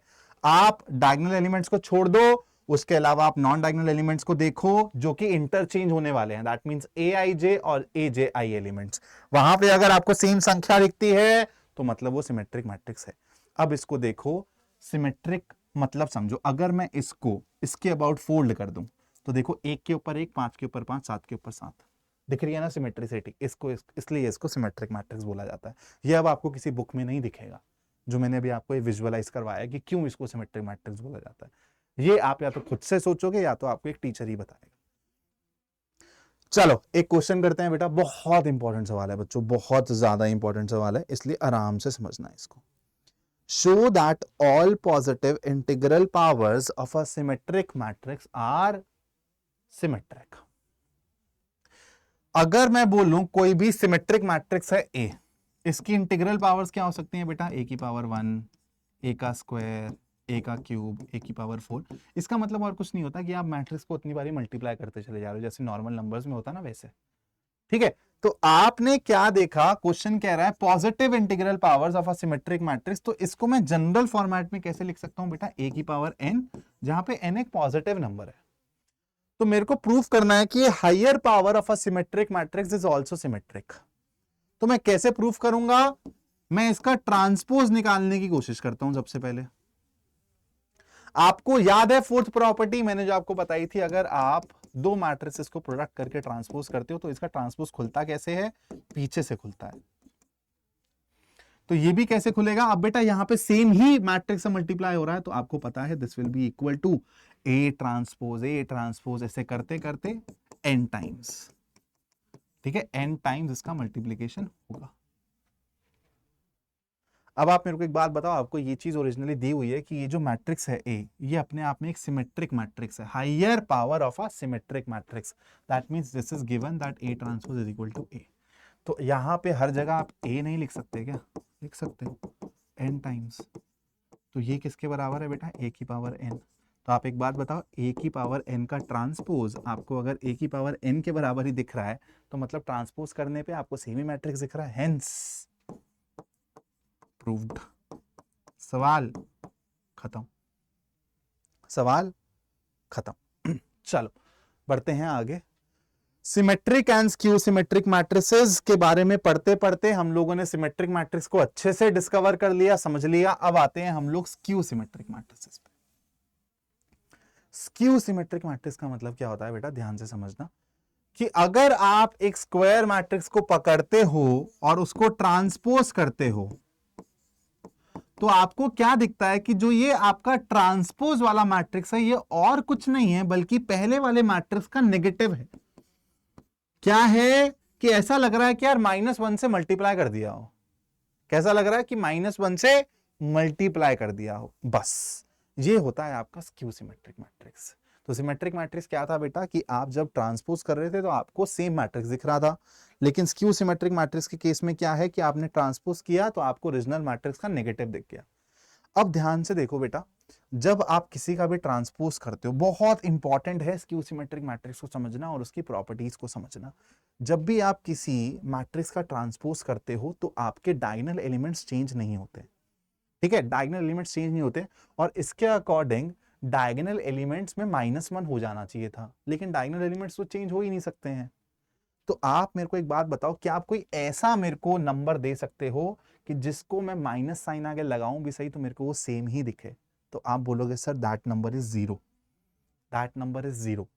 लॉजिकली हमने इसको समझ लिया, क्यों मेरे स्क्यू सिमेट्रिक मैट्रिक्स में डायगोनल एलिमेंट्स हमेशा जीरो दिखेंगे, क्योंकि डायगोनल एलिमेंट्स चेंज नहीं होते। तो भाई अब साइन चेंज करने की बात आ रही है डेफिनेशन में, तो साइन तो सिर्फ और सिर्फ जीरो का ही चेंज नहीं हो सकता भाई, जीरो लिखो या -0 लिखो बात सेम है। लॉजिकली समझ लिया, अब इसको समझो डेफिनेशन के पॉइंट ऑफ व्यू से। हम लोग जब ट्रांसपोज करते हैं बेटा तो होता क्या है, AIJ AJI में कन्वर्ट हो जाता है, बोलो हाँ या ना, AIJ AJI में कन्वर्ट हो जाता है, बोलो हाँ या ना, इतनी बात क्लियर है? अब आपको समझ आना चाहिए कि भाई जब AIJ AJI में कन्वर्ट हो रहा है तो in terms of skew symmetric matrix मेरे को ट्रांसपोज करके नेगेटिव ऑफ A मिल रहा है। क्या मिल रहा है? नेगेटिव ऑफ A मिल रहा है। तो आप इस बात को समझो कि एक्चुअली जब आप AIJ से AJI जा रहे हो तो आप नेगेटिव वर्जन भी, जो ये AJI है ना, ये और कुछ नहीं है, आपके इसका माइनस है, ठीक है, इसका क्या है बेटा? माइनस है। तो अब आपको समझ आएगा कि सर जो हमारे डायगोनल एलिमेंट्स हैं, अगर मैं उसको कैसे लिखता हूं, AII लिखता हूं, तो AII को अगर मैं ट्रांसपोज करता हूं वो एक्चुअली -AII होते हैं। क्या होते हैं? -AII आते हैं। तो यहां से आप लिख सकते हो कि 2AII is equal to 0. It implies that diagonal elements will be 0. ये आपका एक मैथमेटिकल प्रूफ है, जो हमने लॉजिकली समझा, ये आपका मैथमेटिकल प्रूफ है। अब यहां से एक दूसरी चीज और समझो कि आपको समझ आ रहा है कि मैट्रिक्स को ट्रांसपोज करने पे नेगेटिव ऑफ अ मैट्रिक्स मिल रहा है। जब आप मैट्रिक्स को ट्रांसपोज करते हो तो नॉन डायगोनल एलिमेंट्स की पोजीशन क्या होती है बेटा? शिफ्ट होती है, इंटरचेंज होती है। तो अगर मेरे को माइनस साइन चाहिए, मेरे को अगर माइनस साइन चाहिए, और इस वाले एग्जांपल से समझो, जब मैं इसको ट्रांसपोज करूंगा तो यहां पे E आएगा बेटा, यहां पे -E आएगा। तो अगर मैं इसको एक बारी माइनस से मल्टीप्लाई कर दूंगा तो मेरे को ओरिजिनल मैट्रिक्स दिखने लगेगा। तो इसलिए जो आपके नॉन डायगोनल एलिमेंट्स है ना, वहां पे मेंबर तो सेम दिख रहे हैं लेकिन with opposite signs, with opposite signs. जैसे वहां पे सिमेट्रिक के केस में एलिमेंट सेम थे, साइन भी सेम था, लेकिन स्क्यू सिमेट्रिक के केस में because of this minus sign आपके एलिमेंट्स का मैग्नीट्यूड तो सेम है लेकिन साइन अपोजिट है। क्या है? साइन अपोजिट है। अब आप इसकी डेफिनेशन पढ़ो, आपको क्लियर हो जाएगी। अ स्क्वायर मैट्रिक्स ए, जहां पे एलिमेंट्स आप AIJ से डिनोट कर रहे हो, said to be skew symmetric matrix if transpose करने पे आपको नेगेटिव ऑफ A मिल जाता है। That is AJI। जैसे ही आप AIJ को AJI बनाओगे तो आपका जो AJI है वो माइनस ऑफ AIJ के बराबर दिखने लगेगा। जैसे E की जगह -E आ जाएगा, F की जगह -F आ जाएगा, -E की जगह E आ जाएगा, G की जगह -G आ जाएगा। देखो सारे के सारे एलिमेंट्स नेगेटिव चले जाएंगे जब आप ट्रांसपोज करोगे तो मतलब और कुछ नहीं हो रहा, एक तरीके से आप नेगेटिव, मतलब नेगेटिव ऑफ A या फिर -1 से आप स्केलर मल्टीप्लाई कर रहे हो, INJ। Now if we put I is equal to J, देखो बेटा यहां पे अगर हम I is equal to J put करते, जो मैंने यहां पे सिखाया था आपको, AII is equal to minus of AII, that means 2AI is equal to 0, AII is equal to 0। यहां से आपको पता चलता है कि सारे डायगोनल एलिमेंट 0 होने चाहिए। ठीक है, क्लियर है? लॉजिकली भी समझ लिया, मैथमेटिकली आपकी इक्वेशंस के फॉर्मेट में भी समझ लिया। अब बेटा बहुत इंपॉर्टेंट थ्योरम्स हैं सिमेट्रिक मैट्रिक्स और स्क्यू सिमेट्रिक मैट्रिक्स से रिलेटेड, उसको आप ध्यान से समझ लो।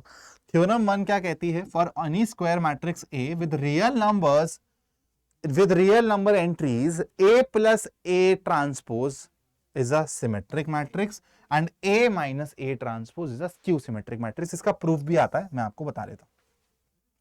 अगर मैं बोल रहा हूं कि दो मेरे स्क्वायर मैट्रिक्स हैं और मैं क्या कर रहा हूं, एक मैट्रिक्स और उसके ट्रांसपोज को क्या कर रहा हूं बेटा, ऐड कर रहा हूं, और मैं बोल रहा हूं कि देखता हूं कि ये सिमेट्रिक मैट्रिक्स है या फिर स्क्यू सिमेट्रिक मैट्रिक्स है, तो मैंने इसका ट्रांसपोज किया, आपको पता है दो मैट्रिक्स एडिशन में है, ट्रांसपोज लगा हुआ है, तो कैसे थर्ड प्रॉपर्टी याद है ट्रांसपोज ऑफ अ मैट्रिक्स की, कैसे निकलेगा, A transpose plus A transpose का ट्रांसपोज।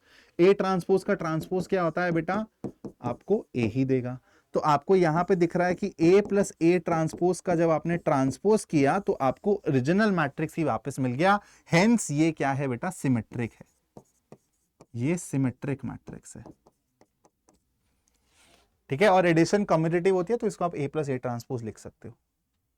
अब आते हैं बेटा ए माइनस ए ट्रांसपोज पे। अब इसका एक बार ट्रांसपोज करके देख ले।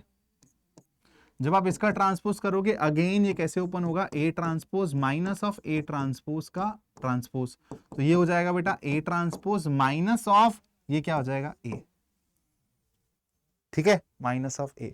अब देखो यहां पे ए माइनस ए ट्रांसपोज का ट्रांसपोज था, और यहां पे ये क्या है बेटा, अगर आप इसमें से इसको ऐसे लिख देते हो, एक काम करो इसको ऐसे लिख दो, ए ट्रांसपोज माइनस ए ना, तो इसको आप लिख सकते हो माइनस कॉमन निकाल के ए माइनस ऑफ ए ट्रांसपोज। तो आप देखो यहां पे जिस मैट्रिक्स का आपने ट्रांसपोज किया था यहां पे आपको उसका नेगेटिव मिल गया। ये किस केस में होता है बेटा, स्क्यू सिमेट्रिक केस में होता है, ठीक है। बहुत इंपॉर्टेंट प्रॉपर्टी है। अगर आप दो मैट्रिसेस लेते हो जहां पे एक मैट्रिक्स और दूसरा मैट्रिक्स ऐड हो रहा है और दोनों के दोनों एक दूसरे के ट्रांसपोज है, तो वो क्या है, एक सिमेट्रिक मैट्रिक्स है अपने आप में। और अगर आप ए माइनस ए ट्रांसपोज लेते हो तो वो आपको एक स्क्यू सिमेट्रिक मैट्रिक्स देता है।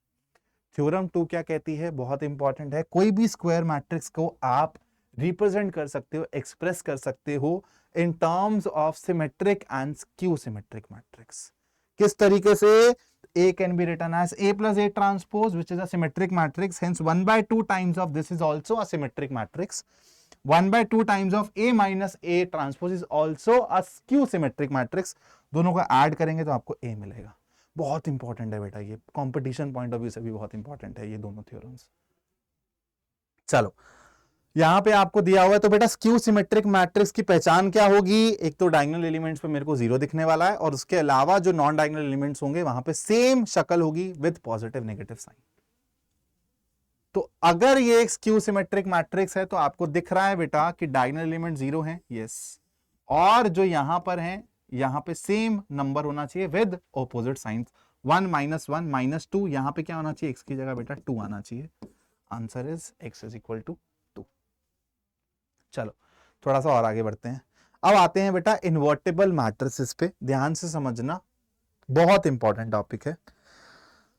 अगर आपको मैं बोल दूं कि एक मैट्रिक्स का इनवर्स ये है, इसका मतलब क्या होता है, इसका मतलब होता है कि कोई सा भी एक ऐसा मैट्रिक्स एग्जिस्ट करता है कि आप जब उस मैट्रिक्स से उसका मल्टीप्लिकेशन कर रहे हो ना तो आपको यूनिटरी मैट्रिक्स मिल जा रहा है, यूनिट मैट्रिक्स मिल जा रहा है, और इनवर्स स्क्वायर मैट्रिक्स के केस में पॉसिबल होता है। बहुत इंपॉर्टेंट बात है, अगर आप एक स्क्वायर मैट्रिक्स लेते हो ऑफ ऑर्डर m और अगर एक और स्क्वायर मैट्रिक्स भी एग्जिस्ट करता है of same order m such that A B भी डिफाइन हो, बी ए भी डिफाइंड हो, और दोनों के दोनों इक्वल हो किसके बराबर, I, मतलब identity matrix of same order, then B is called the inverse matrix of A and it is denoted by A inverse. In that case A is said to be invertible. अगर ऐसा case आपको दिखता है जहां पर एक square matrix को आप दूसरे स्क्वायर मैट्रिक्स से मल्टीप्लाई कर रहे हो ऑफ सेम ऑर्डर और आपको रिजल्ट में क्या मिल रहा है, यूनिट मैट्रिक्स या फिर identity matrix of same order, that means ये दोनों एक दूसरे के इनवर्स हैं। तो अगर मैं बेटा लिखूं A B is equal to BA is equal to I. That means B is inverse of A and A is also inverse of B. और लिखा कैसे जाता है इसको, that is B is equal to A inverse and A is equal to B inverse. यहां पे आपको एक एग्जांपल के तौर पे A और B दिया हुआ है, जब आप इसका प्रोडक्ट करोगे ना बेटा तो आपको दिखेगा कि आपको एक यूनिट मैट्रिक्स मिल रहा है ऑफ ऑर्डर 2, मतलब रिजल्ट क्या आएगा 1 0 0 1। तो यहां पे मैं लिख सकता हूं that B matrix is the inverse of A और it can be written as A matrix is the inverse of B। Clear है बच्चों इतनी कहानी सभी को, इनवर्स की डेफिनेशन क्लियर हो गई। चलो अब आते हैं बेटा कुछ इंपॉर्टेंट बातों पे ध्यान देना। मैंने आपको क्या बोला था कि रेक्टेंगुलर मैट्रिक्स में ए बी और बी ए कब डिफाइन होंगे, जब ऐसा कुछ दिखेगा 2/3 3/2 या फिर 3/4 4/3, मतलब रिवर्स में मिलने चाहिए, रिवर्स में मिलने चाहिए। तो आप मेरे को एक बात बताओ, अगर यहां पे इसको मैं बोलता हूं ये ए है ये बी है, तो ए बी का ऑर्डर क्या हो जाएगा, अगर मैं ए बी निकालता हूं तो 2/2, और अगर बी ए निकालूंगा तो बेटा ऑर्डर क्या हो जाएगा, आप बोलोगे सर ये पहले रखोगे 3/2 और फिर 2/3, तो 3/3 हो जाएगा। क्या यहाँ पे ए बी और बी ए कभी भी इक्वल हो सकते हैं, आप बोलोगे नहीं हो सकते। और इनवर्स ऑफ अ मैट्रिक्स की कंडीशन ही ये है कि भाई A B is equal to B A is equal to I. That means कभी भी रेक्टेंगुलर मैट्रिसेस का आप इनवर्स निकाल ही नहीं सकते हो। ठीक है, रेक्टेंगुलर मैट्रिसेस का इनवर्स आप निकाल ही नहीं सकते, यही यहां पे लिखा हुआ है उसने। A rectangular matrix does not possess inverse matrix, since for the product AB and BA to be defined and to be equal, it is necessary that matrices A and B are square matrices of the same order. Clear है भाई कहानी, clear है भाई कहानी, जल्दी बताओ। ठीक है, और पीछे आपको एक एग्जाम्पल भी दिख गया है उससे रिलेटेड, जहां पे आपको दिख रहा है कि ए बी और बी ए इक्वल भी हैं और आई के बराबर भी हैं। और यहां से आपको एक और बात याद आएगी जो मैंने आपको बोला था कि ए बी और बी ए, अगर आपसे एग्जामिनर पूछे कि भाई ए और बी दोनों के दोनों स्क्वायर मैट्रिसेस हैं और ये इक्वल भी हैं, तो आप ये बोल सकते हो कि वो डायगोनल मैट्रिसेस होंगे। लेकिन यहाँ पे देखो ये डायगोनल मैट्रिसेस नहीं है, फिर भी ए बी और बी ए इक्वल है, तो यहां से आपको एक और केस मिल रहा है कि भाई ए बी और बी ए इक्वल हो सकते हैं तब भी जब वो डायगोनल मैट्रिसेस ना हो। ठीक है, इतनी बात क्लियर हो गई होगी आप सभी को। चलो अब आते हैं बेटा सेकंड पॉइंट पे, if B is the inverse of A then A is also the inverse of B. ये बात मैं आपको बता चुका हूं। अब आती है थ्योरम, एक बहुत important, uniqueness of inverse. Inverse of a square matrix if it exists is unique. इसका प्रूफ भी बहुत इंपॉर्टेंट है, काम करता हूं आपको प्रूफ भी मैं करवाई देता हूं। अगर मैं बोल दूं कि एक मैट्रिक्स है और इसका इनवर्स बेटा मैं एक बार ले लेता हूं बी भी है और सी भी है, क्योंकि मेरे को यूनिकनेस प्रूफ करनी है ना, तो अगर मैंने बी और सी को इक्वल प्रूफ कर दिया तो मेरी मैट्रिक्स की इनवर्स की यूनिकनेस अपने आप प्रूव हो जाएगी। दो इनवर्स मान लिए, अगर ये इक्वल आ जाते हैं तो भाई गेम बिगड़ जाएगा, मतलब कॉन्ट्राडिक्टरी मेथड से मैं इसको प्रूफ कर दूंगा। तो अगर ए का बी इनवर्स है, ठीक है, ए का इनवर्स बी है, तो आप ये तो लिख ही सकते हो, और ए और सी भी ऐसे पेयर हैं जो एक दूसरे के इनवर्स हैं, तो आप ये भी लिख सकते हो बेटा। ठीक है, बोलो हाँ है ना। अब मेरे को एक बात बताओ, अगर मैं बी मैट्रिक्स को पकड़ता हूं और क्या करता हूं, बी मैट्रिक्स को आई से मल्टीप्लाई करता हूं, मतलब यूनिट मैट्रिक्स से, तो यूनिट मैट्रिक्स क्या होता है बेटा, मल्टीप्लिकेटिव आइडेंटिटी, तो आई भी ऐसा लिख दूं, बोलो हाँ है ना।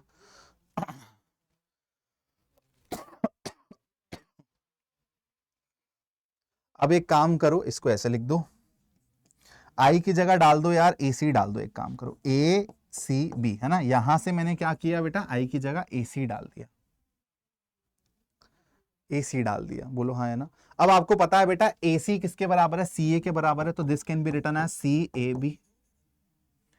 ए बी किसके बराबर है, आई के बराबर है, तो this can be written as C into I. अगर आप किसी भी मैट्रिक्स को आई से मल्टीप्लाई करते हो जो कि है मल्टीप्लिकेटिव आइडेंटिटी, तो आपको सी ही वापस मिलेगा। देखो आपने क्या किया, बी और सी को इक्वल प्रूफ कर दिया, यही तो हमको प्रूफ करना था। हेंस आप यहां से लिख सकते हो दैट आपका जो इनवर्स है किसी भी स्क्वायर मैट्रिक्स का, अगर वो एग्जिस्ट करता है तो इट विल बी यूनिक, दो इनवर्स नहीं आ सकते हैं। क्लियर है कहानी, चलो लेट्स मूव अहेड।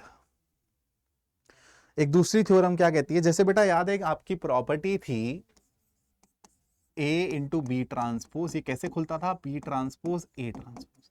ऐसे ही आपकी इनवर्स ऑफ अ मैट्रिक्स की भी एक बहुत इंपॉर्टेंट प्रॉपर्टी है कि अगर आप ए इंटू बी का इनवर्स निकालना चाहते हो तो ये कैसे खुलेगा बेटा, बी इनवर्स ए इनवर्स। इसका ना प्रूफ भी बहुत ज्यादा इंपॉर्टेंट है, मैं वो अभी आपको लाइव नहीं करवा रहा हूं, आप एनसीईआरटी से देख लेना। इसका प्रूफ भी बहुत ज्यादा इंपॉर्टेंट है, ठीक है, इसका प्रूफ इज वेरी इंपॉर्टेंट। कुछ नहीं करोगे, आप ए बी ट्रांसपोज को लोगे, ठीक है, ए बी ट्रांसपोज को लोगे, दोनों जगह क्या करोगे बेटा, बी इनवर्स से आप प्री मल्टीप्लीकेशन करोगे, फिर आप प्रॉपर्टीज को लगाते चले जाओगे और आपको ये रिजल्ट मिल जाएगा। क्लियर है भाई, चलो एक क्वेश्चन बनाते हैं फटाफट से। इनवर्स ऑफ अ मैट्रिक्स का, if A and B are square matrices of same order and A B is equal to 3i, then A inverse is equal to, मेरे को एक बात बताओ, आपको पता है ना कि इनवर्स के केस में क्या होता है, A B is equal to I. यहां पे आपको दिया हुआ है बेटा A B is equal to 3i, अगर दोनों जगह मैं स्केलर मल्टीप्लीकेशन कर दूं 1/3 से, तो क्या हो जाएगा बेटा, 1/3 times of A B is equal to 3 आया था ना यहाँ पे, तो ये क्या बन जाएगा बेटा, आई बन जाएगा। अब एक बात बताओ, उसने पूछा है कि ए इनवर्स किसके बराबर होगा, मतलब ए का इनवर्स किसके बराबर होगा, तो आप क्या इसको ऐसे लिख सकते हो, स्केलर मल्टीप्लिकेशन ऐसे भी काम करता है ना कि आप पहले 1/3 से कर दो और फिर ऐसे कर दो, तो ये आपका किसके बराबर आ रहा है, आई के बराबर आ रहा है। तो आप ए में क्या मल्टीप्लाई कर रहे हो कि आपको आई मिल रहा है, तो आप बोलोगे 1/3 बी, तो आपका जो ये 1/3 बी है ये क्या है बेटा, ए इनवर्स के बराबर है। अब देख लो कौन से ऑप्शन में ये आपको सेटिस्फाई होते हुए दिख रहा है, आंसर इज दिस। क्लियर, कहानी क्लियर बच्चों। चलो थोड़ा सा और देखते हैं, all important questions in one shot. अब बेटा आप लोगों की चॉइस है, अगर आप चाहते हो कि ये क्वेश्चंस का एक अलग से वन शॉट बना दूं, ज्यादा क्वेश्चंस नहीं है क्योंकि ऑलरेडी मैंने थ्योरी पढ़ाते पढ़ाते भी आपको बहुत सारे क्वेश्चंस करवा दिए हैं जो कि इंपॉर्टेंट थे। एनसीईआरटी के क्वेश्चंस तो मैंने इसी में ही कवर कर लिए थे, यहाँ पे आपके मोस्टली ऑब्जेक्टिव क्वेश्चंस डाले हैं मैंने, एनसीईआरटी एग्जाम्पलर के क्वेश्चंस डाले और एक आधी वर्ड प्रॉब्लम भी डाली है जो मैट्रिक्स में पेश आती है। तो एक काम करते हैं, चलो इस वन शॉट को, थ्योरी वाले वन शॉट को यहीं पर ही एंड कर देते हैं और इसके तुरंत बाद मैं आज रात में ही इसको अपलोड करवा दूंगा चैनल पे। तो प्लीज पहले थ्योरी को देखना और फिर क्वेश्चन के वन शॉट को देखना। क्वेश्चन का one shot maximum 50 minute 60 minutes का होगा, तो आपका 3 घंटे के अंदर 2 घंटे का ये लेक्चर हो गया और 1 घंटे का आपका क्वेश्चन का वन शॉट, 3 घंटे के अंदर आपका मैट्रिक्स पूरा का पूरा कवर हो जाएगा।